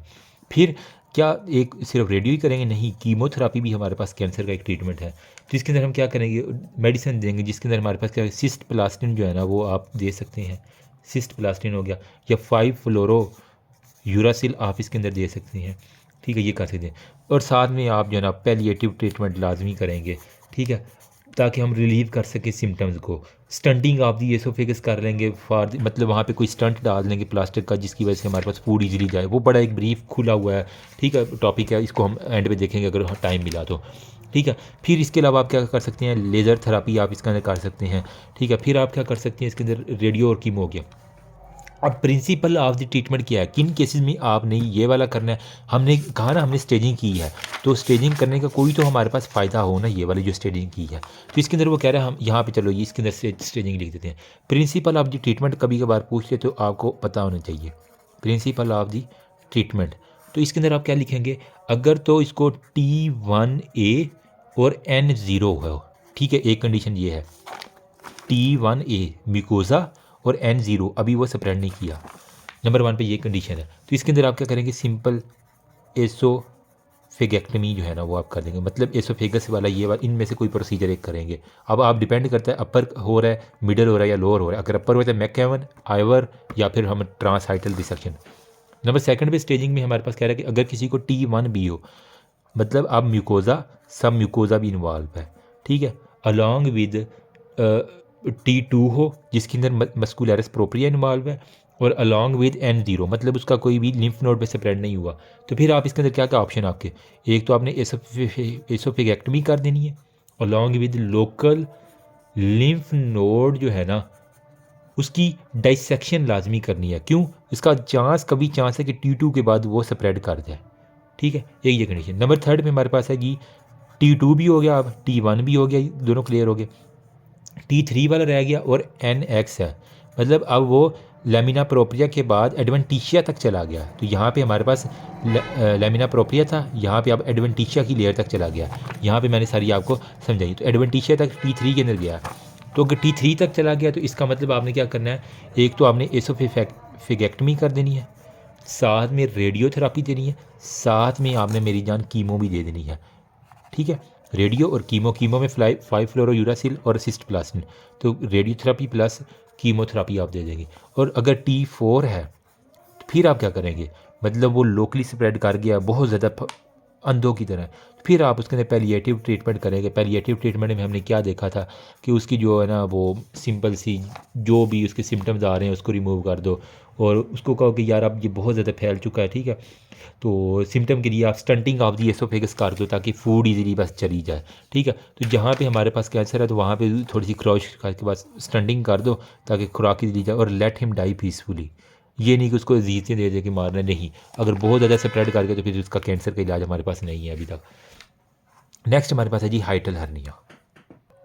तो हाइटल हर्निया हम ऑलरेडी डिस्कशन कर चुके हैं, जब एक पोर्शन ऑफ द स्टोमिक जो है ना वो पास कर जाए through the hiatus of the esophagus in the diaphragm, ठीक है। यहाँ पे एक ये डायग्राम देखो, ये नॉर्मल हम आपका और मेरा है, लेकिन अगर यहीं से स्टोमिक जो है ना वो किसी खींचा जाए और वो इस एसोफेगस वाले जहाँ पे एक्चुअल में एसोफेगस है, लेकिन यहाँ से ये वाला हिस्सा अब यहाँ तक आ गया, ठीक है, तो portion of the stomach pass through the hiatus into the from diaphragm into the thoracic cavity, ये सारा छाती के अंदर जा रहा है, तो ये है हाइटस हर्निया। सिंपल सी बात है, कुछ भी नहीं है इसमें। अब इसके अंदर कुछ टाइप्स होती हैं, वो मैं डिस्कशन करता हूँ, डेफिनेशन तो लिख ही लोगे ना, ठीक है। टाइप्स के अंदर हमारे पास क्या रहा है, हमारे पास कौन कौन सी होती हैं। एक हमारे पास होता है जी स्लाइडिंग हाइटल हर्निया, जो कि स्लाइड करेगा, पैरा इसोफिजियल, ठीक है, पैरा इसोफिजियल हो गया। नंबर 3 पे हमारे पास हो सकता है जी मिक्स्ड, और नंबर 4 पे हमारे पास कुछ अदर्स होते हैं जो हम बाद में डिस्कस करेंगे। स्लाइडिंग में क्या होता है, जब वो थोरेसिक गैस्ट्रो एसोफेजियल जंक्शन पूरे का पूरा, मतलब गैस्ट्रिक और एसोफेगस का जंक्शन जो है वो पूरे का पूरा हमारे पास स्लाइड कर दे, पुल अप हो जाए इनटू दी थोरेसिक कैविटी, तो वो हमारे पास स्लाइडिंग होगा। पैरा में क्या है, जब stomach along with oesophagus and gastric, इसमें सिर्फ ये वाला जंक्शन गया था, अगर स्टोमिक भी अब इसके अंदर चला गया है, ठीक है, मतलब ये जंक्शन था ये भी चला गया और साथ में स्टोमिक का पोर्शन भी चला गया है, तो इसका मतलब पैरा एसोफेजियल, एसोफेगस अपने साथ स्टोमिक भी जंक्शन भी ले गया है, ठीक है। देखो सिंपल सी बात है, स्लाइडिंग में क्या था कि ये एसोफेजियल जंक्शन जो है ना ये ऊपर चला गया था। अब पैरा में क्या होगा, ये जंक्शन वहीं पे रह गया है, लेकिन ये स्टोमिक का पार्ट जो है ना ये खुद ऊपर चला गया, जंक्शन वहीं पे खड़ा हुआ है। ये वाली डायग्राम देखो, इसके अंदर देखो, यहाँ पे जंक्शन भी ऊपर चला गया है और मैदा भी ऊपर चला गया है, स्टोमिक भी। यहाँ पे देखो जंक्शन वहीं पे है, लेकिन अब मैदे का जो फंडस वाला पोर्शन है वो साइड से कहीं से चोरी छुपे ऊपर चला गया। एक्चुअल में वो जंक्शन वहीं पे है, लेकिन मैदे का पोर्शन ऊपर गया। ये हमारे पास होगा पैरा। इसके अंदर जंक्शन अपनी अब्डोमेन के अंदर ही है, ठीक है। जो हमारे पास एसोफिजियल गैस्ट्रो एसोफिजियल जंक्शन है वो हमारे पास पेट के अंदर नॉर्मल जगह पे है, लेकिन जो ये वाला है स्टोमिक, ये हमारे पास स्लाइड कर गया है इनटू दी थोरैक्स कैविटी थोड़ा सा, ठीक है। होपफुली मैं समझा पाएंगे। मिक्स्ड में क्या होगा, दोनों काम हो जाएंगे, जंक्शन भी ऊपर चला जाएगा और हमारे पास एसोफेगस भी चला जाएगा। ठीक है, बाकी कुछ अदर्स होती हैं जो कि हमें यहाँ पे डिस्कशन करने की ज़रूरत नहीं है। ठीक है, कि अब्डोमिनल कंटेंट भी अगर वो नीचे से कोई लीवर भी जा रहा है, स्प्लीन भी जा रही है, पेंक्रियाज भी जा रहा है, ठीक है, तो इसका वो मतलब है कि वो हमारे पास अदर के अंदर आ जाएगा। अब क्लिनिकल फीचर किस तरह होंगे, पेशेंट को क्या होगा, जब ये वाला ऊपर जा रहा है तो इसका मतलब वही है, हार्ट बर्न होगा। ठीक है, और रिगर्जिटेशन के सारे चांसेस होंगे, खुद भी लिख सकते हो आप, खुद भी इसमें मुश्किल नहीं है। डिफ़िकल्टी स्वेलिंग होगी, और उसको जो है ना वो खाना खाने के फ़ौरन बाद वो कहेगा फीलिंग ऑफ फुलनेस, बहुत ज़्यादा मैंने खा लिया है। ठीक है, तो ये होगी। इन्वेस्टिगेशन क्या करेंगे आप, सिंपल वही बेरियम स्टडी करवा लो। ठीक है, स्वेलो करवा लो जो कि हमारे पास गोल्ड स्टैंडर्ड है। फिर आप कैमरा डाल लो, एंडोस्कोपी कर लो, फिर एक्सरे चेस्ट कर लो। ठीक है, इसके अंदर अगर आपको एयर फ्लूइड लेवल मेडिएस्टिनम के अंदर मिल जाए तो एमसीक्यूज़ में आता है कि यहाँ पे हमारे पास क्या होगा, एयर फ्लूइड लेवल जो है ना वो हमें मिल रहा है कहाँ पे, चेस्ट के अंदर, तो इसका पक्का मतलब है कि उसको हाइटल हर्निया, तो ये हमारे पास होगी, इतना काफ़ी है। ट्रीटमेंट क्या है, अगर एसिम्प्टोमेटिक है कोई ट्रीटमेंट नहीं है, चलता रहे बंदा, लेकिन अगर रिगर्ज हो रहा है और हार्ट बर्न हो रहा है तो सिंपल उसको कह रहे हो कि प्रोटोन पंप इनहिबिटर दे दो। ठीक है, और जो गर्ड की प्रोटोकॉल हमने यहाँ पे देखी थी ऊपर, ठीक है, गैस्ट्रोएसोफेजियल रिफ्लक्स डिजीज़ के लिए। ठीक है, यहाँ पे हमने क्या किया था कि उसको जो है ना वो डाइट का लिए कहा था, हेड एलिवेशन का था, पीपीआई दे दी थी, ओमेप्राजोल, हाइड्रोजन, वरना फिर फंडोप्लाइकेशन तो हमारे पास फिर है ही ना। ठीक है, अगर ऑपरेटिव रिपेयर करना तो फिर हमारे पास वो आ जाएंगे इजी। लास्ट में हमारे पास आता है जी एसोफेजियल परफोरेशन। आई थिंक इसके लिए हाइटल हर्निया के लिए इतना काफ़ी है, बाकी बुक से आप एक दफ़ा रीड करेंगे तो इंशाल्लाह जो रह जाएगी चीज़ें वो आप कवर हो जाएगी, ईजी कवर होगी। अब एसोफेजियल परफोरेशन मतलब अब एसोफेगस कहीं से कड़क करके फट गई है, तो क्या होगा, कंटेंट जो है ना वो अब छाती के अंदर जाना शुरू होंगे। तो आप इसके अंदर सबसे पहले क्या करेंगे, जब आपको शक हो तो आप इसके अंदर एक्सरे ऑफ द चेस्ट और एब्डोमन ये आप कर लेंगे, तो आपको जो है ना वो एयर और फ्लूइड जो है ना वो आपको अगर मिल रहे हैं थोरेसिक कैविटी के अंदर और इवन प्लूरल कैविटी और इवन मेडिएस्टिनम के अंदर, मतलब जो पानी पी रहा है वो उसकी छाती में जा रहा है, प्लूरल कैविटी के इर्द गिर्द जमा हो रहा है, तो इसका मतलब एसोफेजियल परफोरेशन है। करना क्या है, आपने सिंपल एक्सरे कर लेना, आपको पानी पानी नज़र आ जाएगा। फिर साथ में आप बेरियम स्टडी कर लो, सिंपल सी बात है। तो जहाँ जहाँ बेरियम जाएगा, ठीक है, इसके अंदर हम कहते हैं गैस्ट्रोग्राफिन हम यूज़ करते हैं। ठीक है, तो गैस्ट्रोग्राफिन डाई हम यूज़ कर लिया करते हैं, जिससे हमें पता चल जाता है कि जहाँ जहाँ वो जा रहा है डाई, तो हमें पता चल जाएगा जहाँ पे है। ठीक है, ट्रीटमेंट क्या है, कोई डिले नहीं आपने करना, फ़ौरन से पहले ट्रीटमेंट करनी है, वरना इन्फेक्शन छाती का हो सकता है। नो डिले इन ट्रीटमेंट, फ़ौरन से खोलो उसको, रिपेयर करो, एडमिट करो पेशेंट को। ठीक है, एनपीओ करो। ठीक है, कुछ भी खिलाओ पिलाओ, हर चीज़ बंद कर दो, सारा कुछ जो भी देना है, आईवी फ्लूइड देना है। अब क्योंकि अब पानी जा रहा है उसकी छाती में, इन्फेक्शन हो सकता है, आईवी एंटीबायोटिक लगा दो। ठीक है, ये हो गया। अगर पेशेंट स्टेबल और मिनिमम इंजरी है तो फिर आप उसको कंजर्वेटिव सर्जरी के जरिए कंजर्वेटिव ट्रीटमेंट दे दो। अगर स्टेबल नहीं है और उसको लीकेज के साइन है, स्टिक्चर के साइन है, उसका पेट फूलता जा रहा है, तो फिर आप फ़ौरन से जो है ना उसकी सर्जिकल रिपेयर कर दोगे। ठीक है, और primary repair within 4 to 6 hour के अंदर अंदर जो है ना वो हो जानी चाहिए। फिर आफ्टर 24 आवर, पहले सबसे पहले आपने प्राइमरी रिपेयर करना, फिर उसके बाद 24 आवर के बाद आप जेजुनास्टमी कर दोगे। ठीक है, मतलब अब आप जब रिपेयर कर दी, ये नहीं रिपेयर हुआ और उसके बाद खाना पीना शुरू कर, नहीं, उसके बाद उसको मुकम्मल रेस्ट देनी है एटलीस्ट 1 से 2 हफ्ते के लिए। तो फिर आप क्या करेंगे, तो अब आईवी तो इतना लंबा नहीं दे सकती आप। ठीक है, तो आप उसके जेजिनम के अंदर से एक सुराख निकालोगे, उसके एक पाइप लगा दोगे। ठीक है, तो इसके अंदर हम क्या करेंगे, फीडिंग जेजिनास्टमी बना देंगे और क्लोज करेंगे उसकी एसोफेगस को, और हम रिपेयर सर्जरी के लिए कर देंगे within to 1 to 2 weeks के बाद जो है ना वो सारी की सारी चीज़ें सेटल होती हैं। फिर तो यहाँ पे एक प्रोसीजर आपने क्या देखा, ये फीडिंग जेजुनास्टमी। ठीक है, तो जेजुनम के अंदर से हमने डायरेक्ट खाना देना है। अब ये सारा एरिया हमने खुराक के लिए यूज़ नहीं करना, तो 2 हफ्ते तक मिनिमम जो आपने ये करना होगा। ये है एसोफेजियल परफोरेशन के बारे में बातें। ठीक है, नेक्स्ट हमारे पास स्टोमिक और ड्यूडिनम है। अब मतलब हमने एसोफेगस सारे का सारा खुराक की नली निकाल ली। अब हमारे पास है जी स्टोमिक, मतलब मैदा जो है ना, इसके बारे में जितनी भी चीज़ें हैं वो हम इसके अंदर देखते हैं। इसके अंदर सबसे पहले क्या है हमारे पास जी, पेप्टिक अल्सर, मैदे के अंदर अल्सर हो सकते हैं। इसको ulcer in the lining of the stomach या जेजिनम। ठीक है, जेजिनम या स्टोमिक के अंदर हमारे पास, और ड्यूडिनम, सॉरी ड्यूडिनम करें तो ड्यूडिनम और स्टोमिक के अंदर अगर कोई भी उसकी लाइनिंग के अंदर हमारे पास अल्सर आ गया तो वो हमारे पास पेप्टिक अल्सर आ गया। इसकी वजह क्या हो सकती है, बच्चे को पता है, एच पाइलोराई। ये डॉक्टर अफान का असर भी बड़ा है ना, एच पाइलोराई उसके बकायदा बैक्टीरिया की तस्वीर क्लिनिक के ऊपर लगाई होती है, तो उसके अंदर एच पाइलोराई जो है ना इन्फेक्शन की वजह से हमारे पास हो सकता है। नेक्स्ट हमारे पास क्या हो सकता है, अगर बहुत ज़्यादा कोई एनसिड्स ले रहा है, हमें खाम खाई जो दर्द के लिए गोलियाँ खाई जा रहा स्पाइसी फूड, ये जो बट कढ़ाई पे जा रहे हो लोग, रोज़ टुरे हुए होते हो, ये कहते स्मोकिंग बॉयज़ और कुछ गर्ल्स जिनको मैंने देखा स्मोकिंग करती हैं, स्ट्रेस जो बहुत ज़्यादा लेते हैं, एग्ज़ाम की स्ट्रेस में भी पेट में अमूमन उनकी ये चल रहा होता है, या कोई लॉन्ग टर्म स्टीराइड थेरेपी के ऊपर है, ये भी आप लिख सकते हैं। या फिर कोई चाय कैफ़ीन बहुत ज़्यादा पीता है, तो इसके अंदर भी देखा गया है कि हमारे पास पेप्टिक अल्सर के चांसेस बहुत ज़्यादा हैं। तो बैक्टीरिया, दवाइयाँ, खुराक, सिगरेट, नशा, कॉफ़ी और लॉन्ग स्टीराइड ताकत वाली दवाइयाँ खा रहे हैं, ठीक है। अब इसके अंदर pain of the duodenal ulcer, और अब हमें कैसे पता चलेगा कि आया कि ये ड्यूडिनम के ऊपर अल्सर है कि ये हमारे पास मैदे के अंदर अल्सर है, तो उसकी हिस्ट्री जो है ना बड़ी इंपॉर्टेंट होती है। यार ये पॉइंटर ही सूख गया, ठीक है। तो हमें कैसे पता चलेगा कि उसके ड्यूडिनम के ऊपर अल्सर है या उसकी जो है ना मैदे के अंदर अल्सर है, हिस्ट्री लेंगे। तो जो ड्यूडिनल अल्सर है ये वाला, ठीक है, ड्यूडिनल अल्सर वो रिलीव होगा बाय टेकिंग फूड, खुराक खाने से वो दर्द उसकी रिलीव होगी। लेकिन जो मैदे वाला अल्सर है, जब यहाँ से सीधा रोटी आएगी तो इसको लगेगी अल्सर के ऊपर तो दर्द करेगा। तो जो स्टोमिक वाला अल्सर है वो पेन उसकी स्टार्ट होगी on taking food, pain start on taking food, ठीक है। तो वो स्टोमिक होगा कि खाना खाती ही रोटी सीधी आके लगी है। फिर अगर उसको खाना खाने से ठीक हो रही है दर्द, तो इसका मतलब यहाँ पे अब रिलैक्सेशन हो रही है, तो इसका मतलब वो ड्यूडिनल अल्सर आ जाते हैं, ठीक है। तो पेन एग्रीवेटेड अगर फूड के साथ हो तो वो स्टोमिक या गैस्ट्रिक अल्सर है, अगर पेन रिलीव हो रही है फूड के साथ तो वो हमारे पास ड्यूडिनल अल्सर है। बट पक्का एमसीक्यूज है, ठीक है।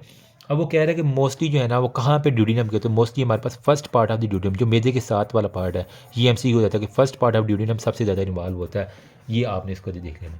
फिर क्लिनिकल फीचर में वो कह रहा है कि हमारे पास क्या होगा, जब यहाँ पे ये चीज़ें वही आपने लिख देना कि इसके अंदर हमारे पास बर्निंग होगी, ठीक है, पीरियोडिक पेन होगी एपिगैस्ट्रियम के अंदर, ठीक है। एपिगैस्ट्रिक पेन जो है ना, अब पेट में कितने हिस्से होते हैं, एपिगैस्ट्रिक होते हैं और फिर अम्बलाइकस होता है हाइपोगैस्ट्रियम। तो एपिगैस्ट्रिक जो अपर एब्डोमेन है ना, ठीक है, सारे अपनी एपिगैस्ट्रियम के ऊपर हाथ लगाओ, तो एपिगैस्ट्रियम के ऊपर जो है ना हमें पेन होगा, ठीक है। सीने की जलन हो, अमूमन आपने देखा होगा कि कहते हैं कि मुझे सीने की जलन हो रही है, तेज़ाबियत हो रही है, तो वो यही है, ठीक है। और एग्जाम में सिनेरियो आता है कि वो बहुत ज़्यादा एंसिड्स यूज़ कर ले, दवाइयाँ बहुत ज़्यादा यूज़ कर रहे हैं और उसको सीने की जलन हो रही है, एपिगैस्ट्रिक बर्निंग हो रही है, सेंसेशन, तो आपके पास पक्का सिनेरियो है पेप्टिक अल्सर डिजीज़ का, ठीक है। फिर उसका वेट चेंज, ज़ाहिर बात है जब वो दर्द होगी तो वो खाना भी कम खाएगा, वेट चेंजेस बहुत होगा और ब्लीडिंग भी कभी कभार हो जाती है टू सम एक्सटेंट। तो इन्वेस्टिगेशन क्या करेंगे, सिंपल आप कैमरा डालो, अपर जीआई एंडोस्कोपी, आ गया वही बात। तो इन्वेस्टिगेशन में अपर जीआई एंडोस्कोपी आप कर लोगे, मज़ा आया। फिर आप इसके अंदर कह रहे हैं कि अगर पेशेंट यंग है तो इसके अंदर आप पीपीआई दे दोगे बिफोर इन्वेस्टिगेशन, ठीक है। मतलब अगर तो पेशेंट यंग है तो एंडोस्कोपी डालने से पहले आप उसके अंदर प्रोटॉन पंप इनहिबिटर लाजमी देना ताकि हमें एक्चुअल जो डायग्नोस हो जाए। लेकिन अगर वो 45 साल से बूढ़ा है तो फिर उसके अंदर कमज़ोर हो जाती है, तो फिर आप डायरेक्ट एंडोस्कोपी कर सकते हो। लेकिन अगर जवान है तो इसके अंदर पहले पीपीआई दोगे फिर उसके बाद करोगे। फिर इसके साथ आप क्या कर सकते हैं, एच पाइलोराई क्या करता है, यूरेज जो है ना सेक्रेट करता है, तो क्विक यूरेज आप इसके अंदर टेस्ट कर सकते हो, ठीक है। क्विक यूरेज आप टेस्ट कर सकते हो।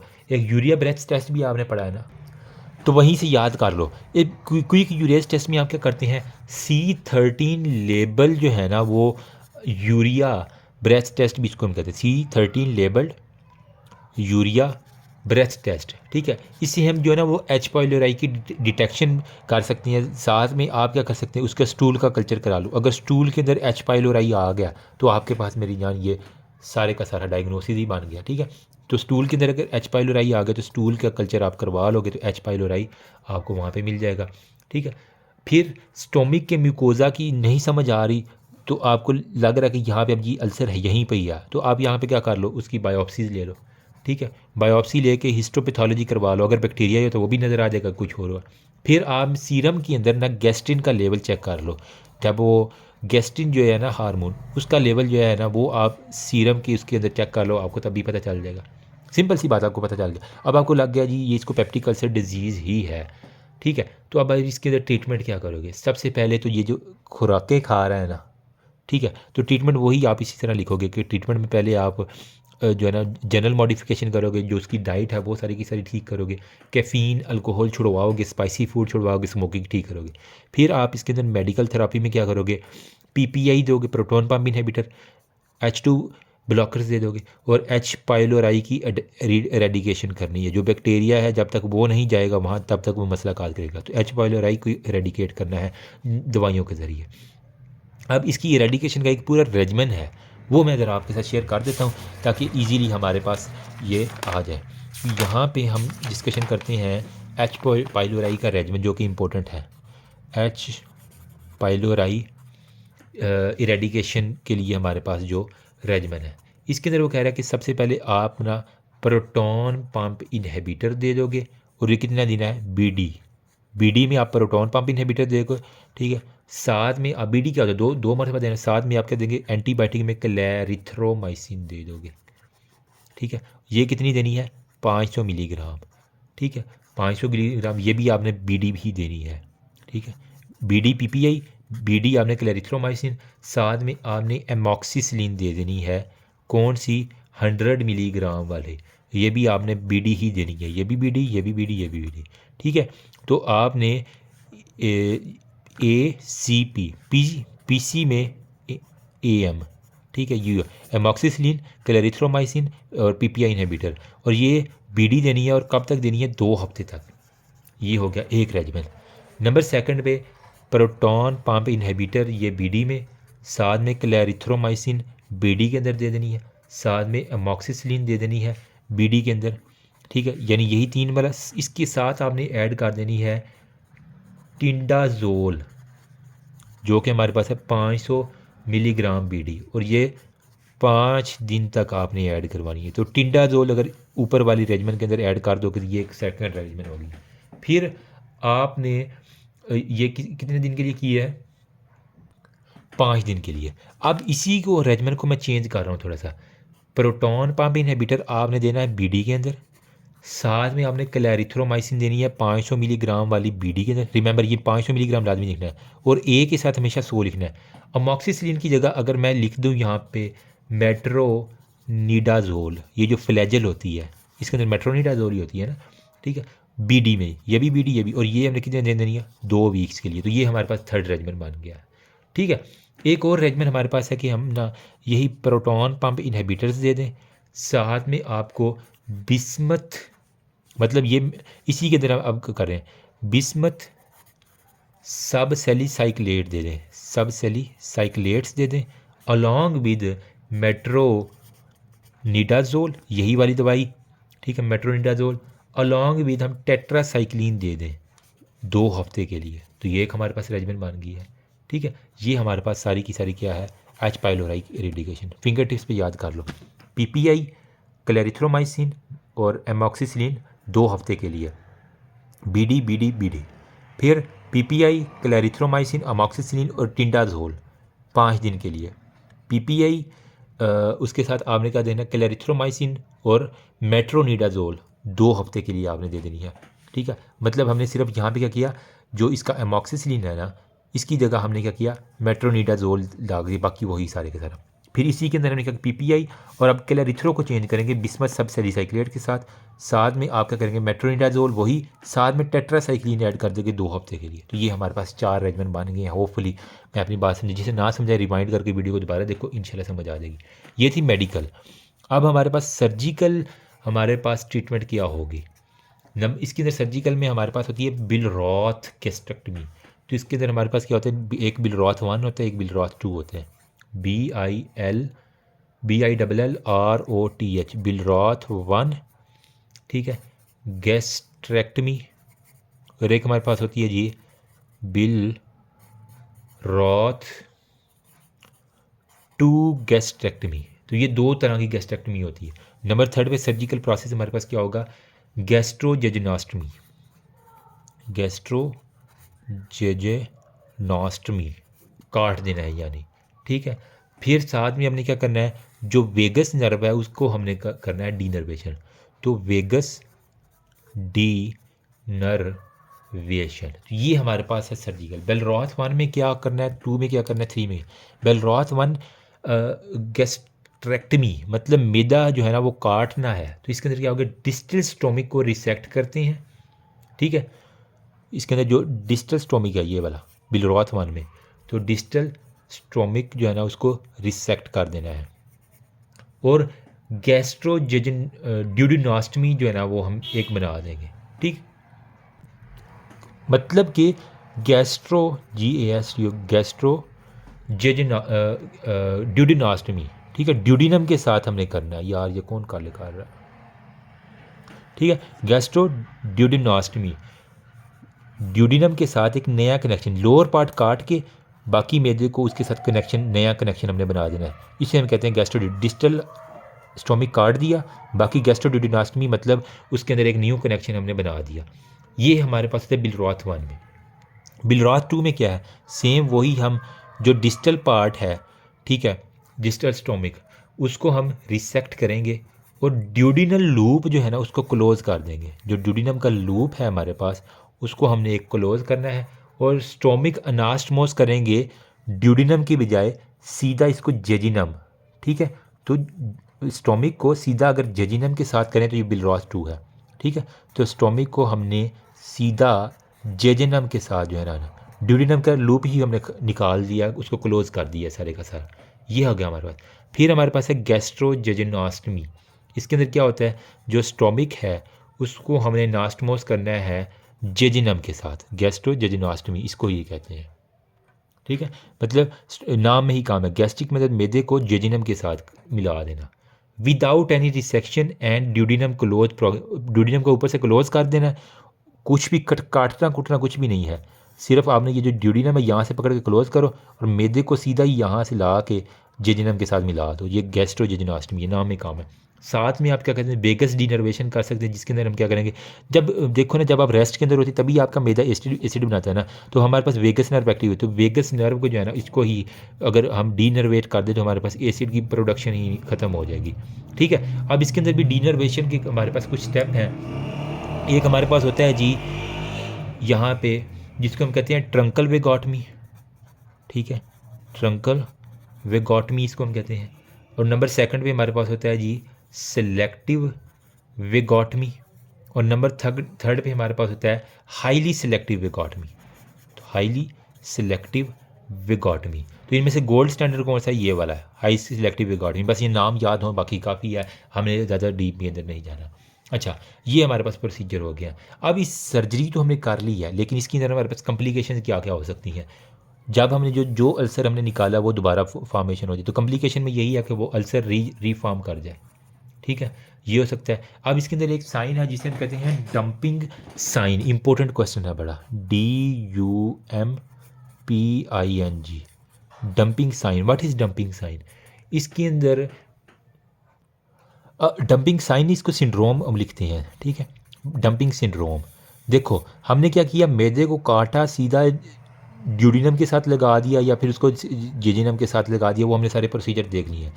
तो जब वो बंदा खुराक खाएगा कड़क करके गिरेगी और कड़क करके नीचे जाएगी, बहुत क्विक जो है ना वो निकल रही है चीज़, ठीक है।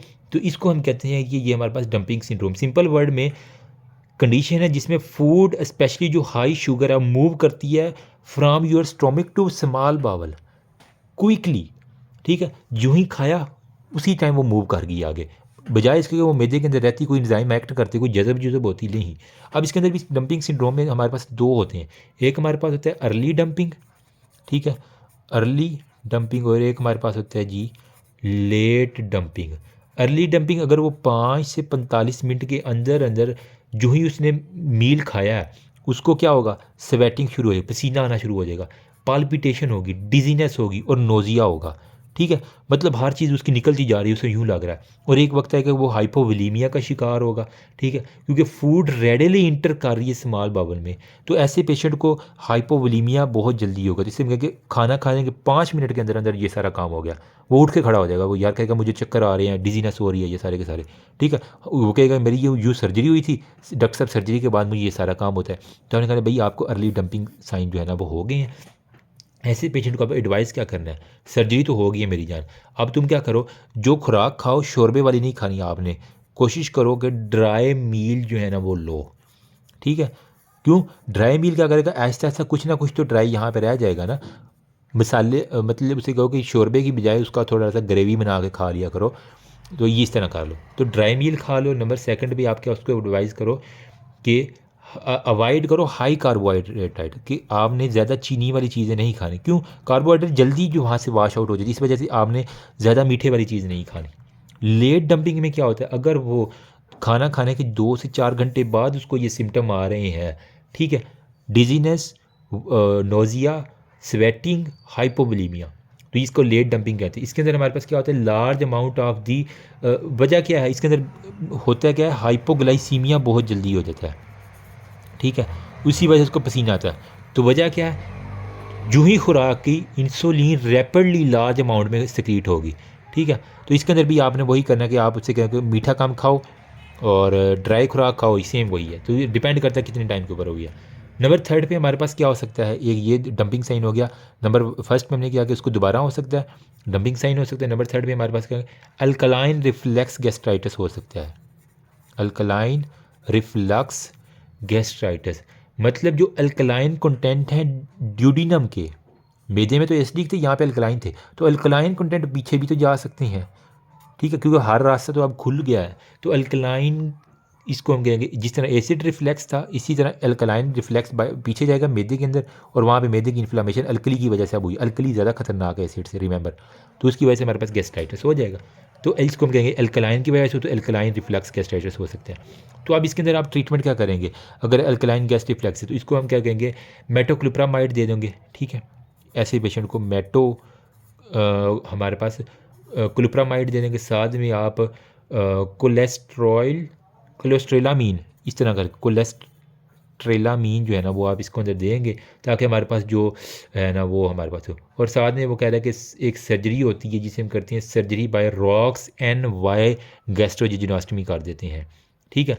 इसके अलावा और क्या सिम्टम हो सकती हैं, क्योंकि फ़ौरन खाना चाह रहा है तो उसको डायरिया हो सकता है, ठीक है। तो पोस्ट वेगोटमी मतलब हमने ये वेगस नर्व उसकी उड़ाई है ना, तो पोस्ट वेगोटमी जो है ना वो हमारे पास उसको सवियर डायरिया हो जाए, न्यूट्रिशनल डेफिशिएंसी हो जाएगी, और इससे हो सकता है दोबारा गैस्ट्रिक कार्सिनोमा हो जाए, या फिर गाल ब्लैडर का स्टोन हमारे पास हो जाए। तो ये सारे के सारे हमारे पास जो है ना वो कॉम्प्लिकेशन है पेप्टिक अल्सर सर्जरी के, ठीक है। अब वो अल्सर अगर दोबारा हो गया तो उस अल्सर की क्या क्या कॉम्प्लिकेशंस हैं, अगर हमने अल्सर को सही से ट्रीट ना किया, ठीक है। ये तो थी सर्जरी की हमारे पास, ठीक है। अब अल्सर जो बने हुए हैं उसकी क्या क्या कॉम्प्लिकेशन है वो अलग से उसने बताई हुई है। उसके अंदर क्या हो सकता है, वो हमारे पास परफोरेटेड भी हो सकते हैं, वो चीर फाड़ने वाले भी परफोरेटेड हमारे पास पेप्टिक अल्सर हो सकते हैं। और मोस्ट कॉमन साइड जो है ना वो हमने कहा फर्स्ट पार्ट ऑफ ड्यूडिनम, और ड्यूडिनम का भी एंटीरियर पार्ट जो है ना वो anterior part of the duodenum, ठीक है, उसके ऊपर हमारे पास हो सकता है। क्लिनिकल में वही है कि हिस्ट्री आप फीचर में क्या है, उसकी हिस्ट्री लोगे, वो कह रहा है कि मैं बहुत ज़्यादा एनसिड्स खा रहा था, ठीक है। जॉइंट उसको अमूमन आता है कि उसको जॉइंट पेन होती है, उसके लिए वो एनसिड खा रहा होता है, तो एनसिड खाते खाते साथ ही उसको ये मैदे का प्रॉब्लम शुरू हो गया, जोड़ क्या ठीक करने उसने मैदे का प्रॉब्लम अपने सर ले लिया है, ठीक है। वो खुद ही खाते रहते, फिर हमारे पास सीवियर एब्डोमिनल रिजिडिटी हो जाएगी, ठीक है, टेंडरनेस होगा, पेरोटोनाइटिस होगा, साथ में उसको फीवर होगा, साथ में उसको क्या होगा, सेप्सिस वगैरह हो सकती हैं, टेकीकार्डिया हो सकती है। इन्वेस्टिगेशन क्या करेंगे, हिस्ट्री एग्जामिनेशन, एक्सरे चेस्ट करोगे इरेक्ट पोजीशन में, तो आपको एयर अंडर डायफ्राम मिल गई है ना, तो इसका मतलब उसने परफोरेट कर दिया। तो परफोरेटेड पेप्टिक अल्सर में एयर अंडर डायफ्राम आपको मिल जाएगी, ठीक हो गया। फिर वो कह रहा है कि इसके अंदर क्या होगा, एक्सरे किया, ब्लड सीपी में आप जब करेगा तो उसके अंदर आपको ल्यूकोसाइट का लेवल ज़्यादा, को ल्यूकोसाइटोसिस आपको बहुत ज़्यादा मिल जाएगी, ठीक है। फिर आप इसके साथ करेंगे तो सीरम अमाइलेज जो है ना वो आप करवा लोगे, ताकि आप देख लेंगे कहीं उसको पैंक्रियाटाइटिस तो नहीं है। फिर अल्ट्रासाउंड एब्डोमेन कर लोगे, ठीक है, ताकि आप पेरिटोनियल कैविटी को देख सको। सीटी एब्डोमेन स्कैन एब्डोमेन कर लोगे, ठीक है। जो जो टेस्ट आ रहा है इसके अंदर कर लोगे। मोस्ट एक्यूरेट इसके अंदर सीटी स्कैन है, स्पेशल केसेस के अंदर ये एमसीक्यू देता है, मोस्ट एक्यूरेट टेस्ट इन परफोरेटेड सीटी स्कैन आपने करना है, ठीक है। ट्रीटमेंट क्या करनी है ऐसे पेशेंट में, अगर वो फट गया है अल्सर तो आप फ़ौरन से एडमिट करो पेशेंट में, आईवी लाइन मेंटेन करो, एनपीओ करो, नेजो गैस्ट्रिक एस्पायरेशन, जो भी उसकी मेदे के अंदर चीज़ें वो निकाल लो बाहर, आईवी एंटीबायोटिक दो ताकि उसको इन्फेक्शन ना हो जाए फ़ौरन एनाल्जेसिया दर्द के लिए, और उसको साथ में फोलिक एथीटर जो है ना वो आप इसके अंदर पास करोगे। जाके आप आउटपुट देख सको। ठीक है, एनाल्जेसिया दे दिया हमने, साथ में ब्लड की अरेंजमेंट करोगे क्योंकि उसका ब्लड लॉस बहुत ज़्यादा होगा परफोरेशन के दौरान। ठीक है, सारी इन्वेस्टिगेशन करवा लो और फिर आपने सर्जिकल करेक्शन इसकी करनी होती है जहाँ से फटा हुआ है, डू सर्जिकल करेक्शन। इसके अंदर क्या करोगे, रिपेयर करोगे जो डिफेक्ट है ड्यूडिनम के अंदर। ठीक है, तो हमारे पास ड्यूडिनम के रिपेयर को इफेक्ट करो। बायोप्सी की ज़रूरत नहीं होती क्योंकि स्टोमिक जो है ना वो हमारे पास उसके फ्रेश मार्जिन आ जाते हैं, तो इसकी वजह से हमारे पास बाकी ये था हमारे पास परफोरेटेड पेप्टिक अल्सर। इसके अलावा और कॉम्प्लिकेशन अल्सर की क्या हो सकती है, वो ब्लीडिंग पेप्टिक अल्सर के अंदर भी हमारे पास कन्वर्ट हो सकता है। ठीक है, नंबर 1 पे हमारे पास वो फट गया, नंबर 2 पे वो ब्लीड कर गया, तो ब्लीडिंग पेप्टिक अल्सर भी हमारे पास एक कॉम्प्लिकेशन है। तो मोस्ट कॉमन जो काज है डेथ का वो खून निकला है और बस मरीज़ अल्लाह को प्यारा हो गया, ये पेप्टिक अल्सर के अंदर होता है। ठीक है, तो इसके अंदर अगर आपको पेशेंट को अर्ली डायग्नोस हो गया, खून की उल्टियाँ आ रही हैं उसको, तो आप रिससिटेट करो सबसे पहले, एंडोस्कोपिक कॉटरी करो। ठीक है, मतलब जहाँ से खून निकल रहा है वो उस जगह को जला दो उसकी वेसल, फिर साथ में आप वहाँ पे क्लिपिंग लगा दो, फ़ौरन क्लिप लगा दोगे ताकि वो वेसल क्लोज हो जाए। फिर एपिनेफ्रीन इंजेक्शन दे दोगे तो वो वेसल की वेजो कंस्ट्रिक्शन होगी और एपिनेफ्रीन का अपना काम आ जाएगा। फिर उसके बाद आप सर्जिकल जो है ना वो आप जाओगे जहाँ पे कंटिन्यूज हो रहा है, वहाँ पे क्लॉट बन रहा है, वो बेस ऑफ अल्सर के ऊपर उसको आप जाके ट्रीट कर दोगे। ठीक है, तो ये हमारे पास जी इंपॉर्टेंट चीज़ें जो मैंने आपके साथ ये शेयर की हैं। अभी क्या टाइम हो गया, 1 घंटे से ज़्यादा की वीडियो होगी, अपलोडिंग में मसला होगा यार, पाकिस्तानी इंटरनेट का पता ही है आपको। गैस्ट्रिक कार्सिनोमा रह गया हमारा, नहीं गैस्ट्रिक आउटलेट ऑब्स्ट्रक्शन भी सॉरी रह गया, उसके बाद गैस्ट्रिक कार्सिनोमा है।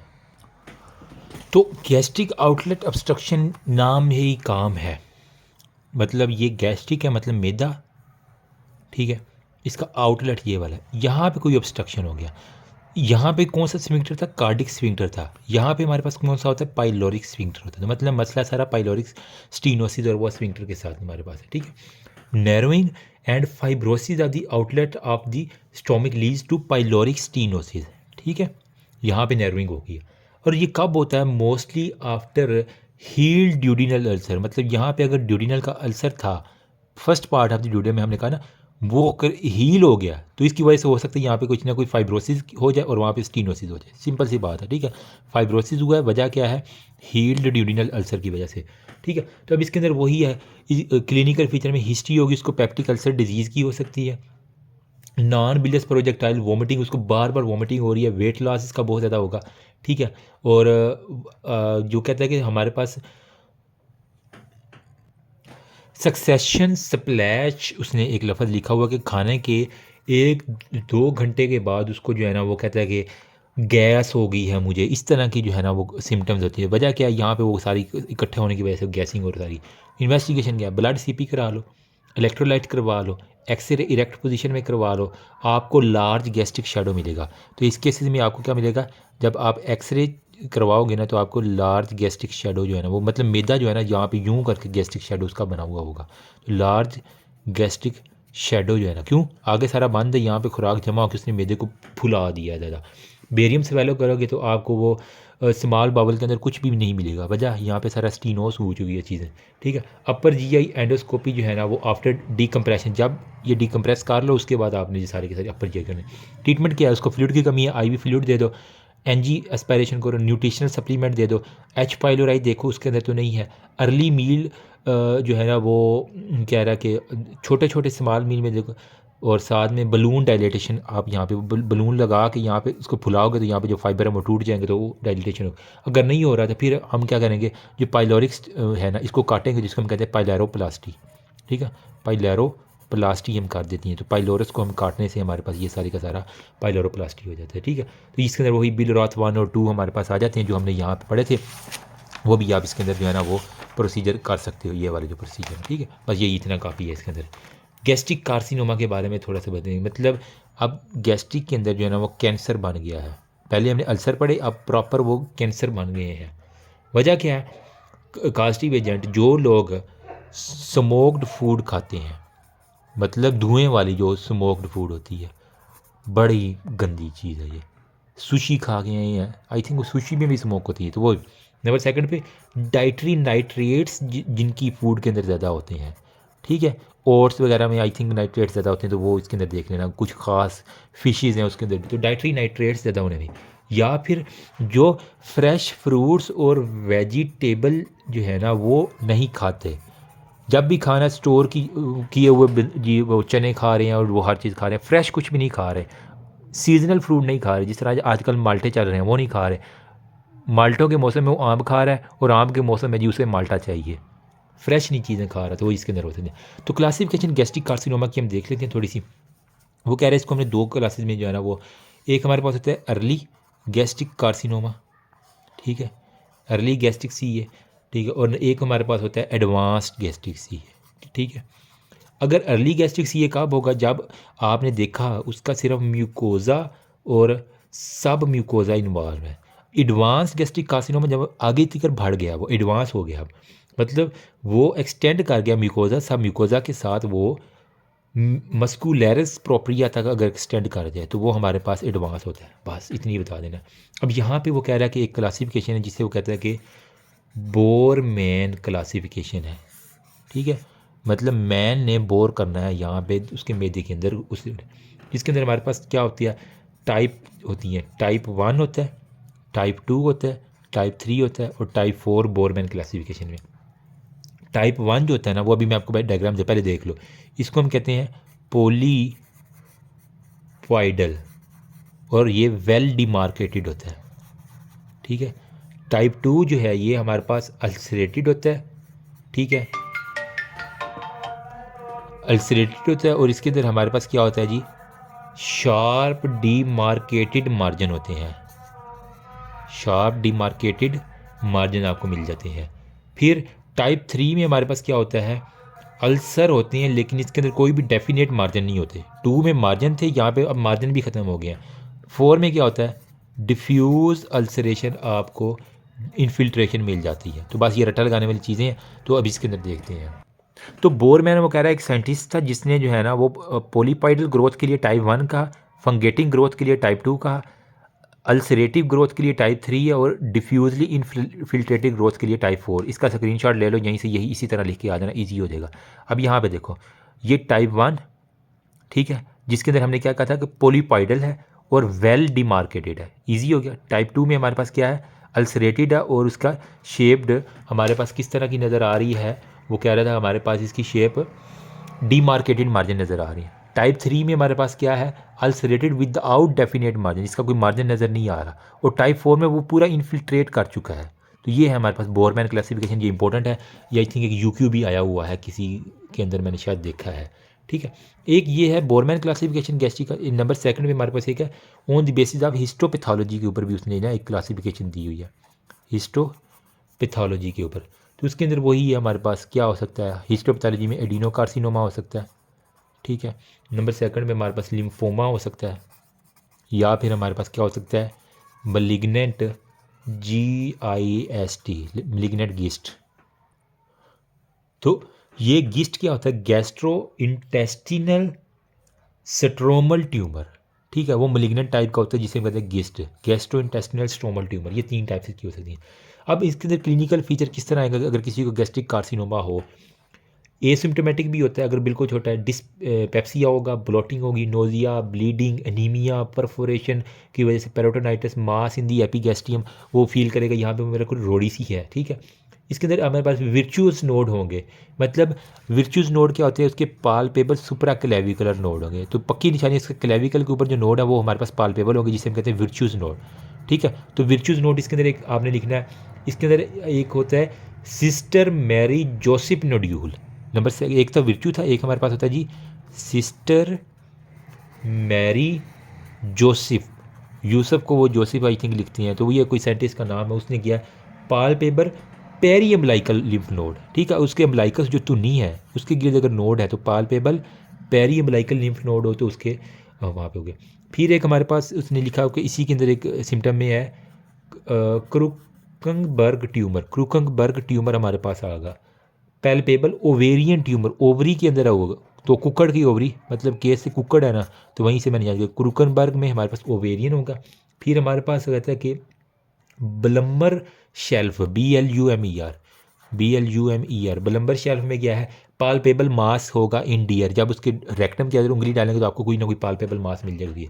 तो इन्वेस्टिगेशन आप इसके अंदर क्या करेंगे, अगर किसी को गैस्ट्रिक कार्सिनोमा है तो इन्वेस्टिगेशन मेरी जान वही सिंपल डायग्नोस्टिक है और स्टेजिंग के लिए है, ठीक है। तो यहाँ पे हम इसको लिखते हैं यहाँ से, ठीक है। तो यहाँ पे हम क्या करते हैं, गैस्ट्रिक जो कार्सिनोमा है ना, इसकी इन्वेस्टिगेशन में हमने क्या क्या लिखना है। नंबर 1 पे आप कहेंगे कि हेडिंग बना लेना डायग्नोस्टिक इन्वेस्टिगेशन। नंबर 2 पे आप लिख लेना इसकी कौन सी स्टेजिंग के लिए। यार मार्कर ख़त्म हो गई है मेरी, एनीवे इससे गुजारा करो अभी। अच्छा, डायग्नोस्टिक होगी स्टेजिंग। डायग्नोस्टिक में क्या है, अगर आपको यहाँ पे आपको फाइब्रो ऑप्टिक गैस्ट्रोस्कोपी करनी पड़ेगी, ठीक है। तो कैंसर के लिए आप क्या करेंगे, फाइब्रो, इसको थोड़ा जूम करो ना यार, ठीक है, फाइब्रो ऑप्टिक गैस्ट्रोस्कोपी करोगे, ठीक है। और साथ में बायोप्सी और हिस्टोपैथोलॉजी आप ले लोगे, जिस तरह इजी है बिल्कुल, ठीक है, हिस्टोपैथोलॉजी। स्टेजिंग के लिए आप क्या करोगे, endoscopic ultrasound, CT scan, PET scan, ठीक है, और प्री ऑपरेटिव लेप्रोस्कोपी जो है ना वो आप कर सकते हो स्टेजिंग के लिए, ठीक है। अब staging of the gastric carcinoma भी हमारे पास होगी। तो TNM क्लासिफिकेशन में हमारे पास जो है ना TX हो सकती है, T0 हो सकती है, TIS हो सकती है, ठीक है। फिर हमारे पास T1, उसके अंदर भी T1A, T1B, फिर हमारे पास T2, T3, T4। अब इस T4 में भी T4A और T4B, 1 को A और B में किया और 4 को A और B में आपने कर देना है, ठीक है। ये हमारे पास होगी। अब TX कब होगी, जब no tumour cannot, primary tumour cannot भी एवेलुएट, ठीक है, कोई भी प्राइमरी ट्यूमर हमारे पास एवेलुएट ही नहीं हो पाया। T0 में क्या है, there is no evidence of primary tumour in the stomach, मतलब वहाँ पे कोई भी एविडेंस अगर आपको नहीं मिली तो T0 है। TIS मतलब ये स्टेज डिस्क्राइब करती है कि कार्सिनोमा IS इन सीटू है। अगर इन सीटू है तो हमारे पास मतलब वो भी छोटू सा है जो कि ग्रो करके बड़ा हो सकता है। फिर T1 में हमारे पास क्या है कि tumour has growth to the lamina propria, अगर वो लेमिना प्रोप्रिया तक ग्रोथ कर गया है, मस्कुलरिस म्यूकोजा तक ग्रोथ कर गया है, ये सब म्यूकोजा तक, मतलब यूँ कह लें कि inner layer of the stomach तक अगर इन्वॉल्व है तो T1 है। अब इसके अंदर T1A कब होगा, T1B कब, ये ऑलरेडी हम डिस्कस कर देंगे। अगर वो लेमिना प्रोप्रिया तक सिर्फ गया तो T1A हम उसको कहेंगे, या मस्कुलरिस म्यूकोजा तक। अगर वो सब म्यूकोजा तक चला गया तो T1B तक कहेंगे, ठीक है। सब म्यूकोजा में क्या तो T1B। फिर T2 में क्या होगा, अगर वो मस्कुलरिस प्रोप्रिया और साथ में other layer of the muscle भी उसने इन्वॉल्व कर दी, एक तो मस्कुलरिस प्रोप्रिया और साथ में other layer of the stomach जो है ना वो भी इन्वॉल्व कर लिया। T3 में क्या है, उसने all layer of the stomach जो है ना वो इन्वॉल्व कर ली हैं into the connective tissue outside the stomach, along with connective tissue भी उसने कर लिए हैं, ठीक है, इनटू द, ठीक है। T4 में क्या है, ग्रोथ, तो इसमें सिंपल वही पूरे लेयर हो गई हैं। साथ में हमारे पास क्या हो गया, कनेक्टिव टिश्यू भी हो गया, और ये पेरिटोनियल लाइनिंग में सिरोज़ा और दूसरे आर्गन भी इन्वॉल्व कर लिए। तो इसी को उसने 4A में और 4B में किया। अगर 4A कब है, अगर वो सिर्फ ग्रो कर गया सिरोज़ा तक। T4B में क्या है, अगर वो हमारे पास सराउंडिंग आर्गन तक चला गया तो T4B है। तो बस ये रट्टा लगाने वाली चीज़ है, तो मैंने आपको बता दी, ठीक है। अब इसके अंदर T क्लासिफिकेशन हो गया। N में हमारे पास क्या होता है, N0 होता है, मतलब कि cancer cannot spread into the lymph node, ठीक है, मतलब वो अभी तक स्प्रेड नहीं किया हुआ, ठीक है। N0 में स्प्रेड। फिर N1 मतलब वो अगर 1 से 2 लिम्फ नोड उसने इन्वॉल्व किए हुए हैं। N2 में क्या होगा, अगर वो 3 से 6 रीजनल लिम्फ नोड इन्वॉल्व हुआ है। N3 में क्या है, अगर 7 या इससे ज़ायद लिम्फ नोड इन्वॉल्व है तो वो हमारे पास N3 आ जाएगा, ईजी हो गया। अब फिर उसने कहा कि M0 और M1 होती है। TNM क्लासिफिकेशन, M0 में क्या है, अगर वो किसी और बॉडी के पार्ट्स में स्प्रेड नहीं किया तो M0 है। M1 में हमारे पास क्या होगा, अगर वो हमारे पास किसी और बॉडी पार्ट के अंदर स्प्रेड कर गया। तो अब इसकी अब ट्रीटमेंट क्या होगी, अगर किसी को गैस्ट्रिक कार्सिनोमा है ट्रीटमेंट क्या होगी, सर्जरी है, सिंपल, ठीक है। तो सर्जरी के अंदर भी हमारे पास 2 ऑप्शन है। बस जल्दी से ये करके इसको मुकाते हैं वीडियो को, ताकि फिर अपलोडिंग में मसला ना हो, ठीक है। तो सर्जरी में हमारे पास क्या होगा, नंबर 1 पे आप कर सकते हैं रेडिकल गैस्ट्रेक्टमी, जहाँ पे रेडिकल का मतलब आ जाए, मतलब वो पूरी ही हमने निकाल देना है मैदा। या फिर हम क्या कर सकते हैं, टोटल गैस्ट्रेक्टमी, ठीक है। और फिर आप इसके अंदर कैंसर के लिए आप क्या कर सकती हैं, रेडियोथेरापी कर सकती हैं, ठीक है, कीमोथेरापी कर सकती हैं, या फिर आप एंड पे पैलिएटिव ट्रीटमेंट जो है ना वो आप इसके अंदर दे सकते हैं। तो रेडिकल गैस्ट्रेक्टमी में क्या होगा, रिमूवल ऑफ दी डिस्टल, जहाँ जहाँ पे कैंसर है वो एरिया पूरा रिमूव करना है, ठीक है। तो मतलब डिस्टल स्टोमिक आपने रिमूव करना है, अलॉन्ग विद प्रोक्सिमल जो ड्यूडिनम है वो रिमूव कर देना, और हमारे पास ग्रेटर और लेसर ओमेंटम भी आपने इसके अंदर रिमूव करना है, अलॉन्ग विद जो इसके लिम्फेटिक टिश्यू हैं, ठीक है, वो रिमूव करने हैं। आपको पक्का यकीन हो जाए कि ट्यूमर रिमूव हो गया। टोटल गैस्ट्रेक्टमी में क्या है, removal of the whole stomach, अब कुछ भी नहीं छोड़ना, कोई चांस नहीं है हमें छोड़ने के लिए, ठीक है, वो आपने पूरे का पूरा रिमूव करना है। और वो कह रहा है कि हमने एक रूट बना देना। अब एसोफेगस को किससे जोड़ेंगे, हमारे पास एक प्रोसीजर है जिसे हम कहते हैं ROUX, रॉक्स NY,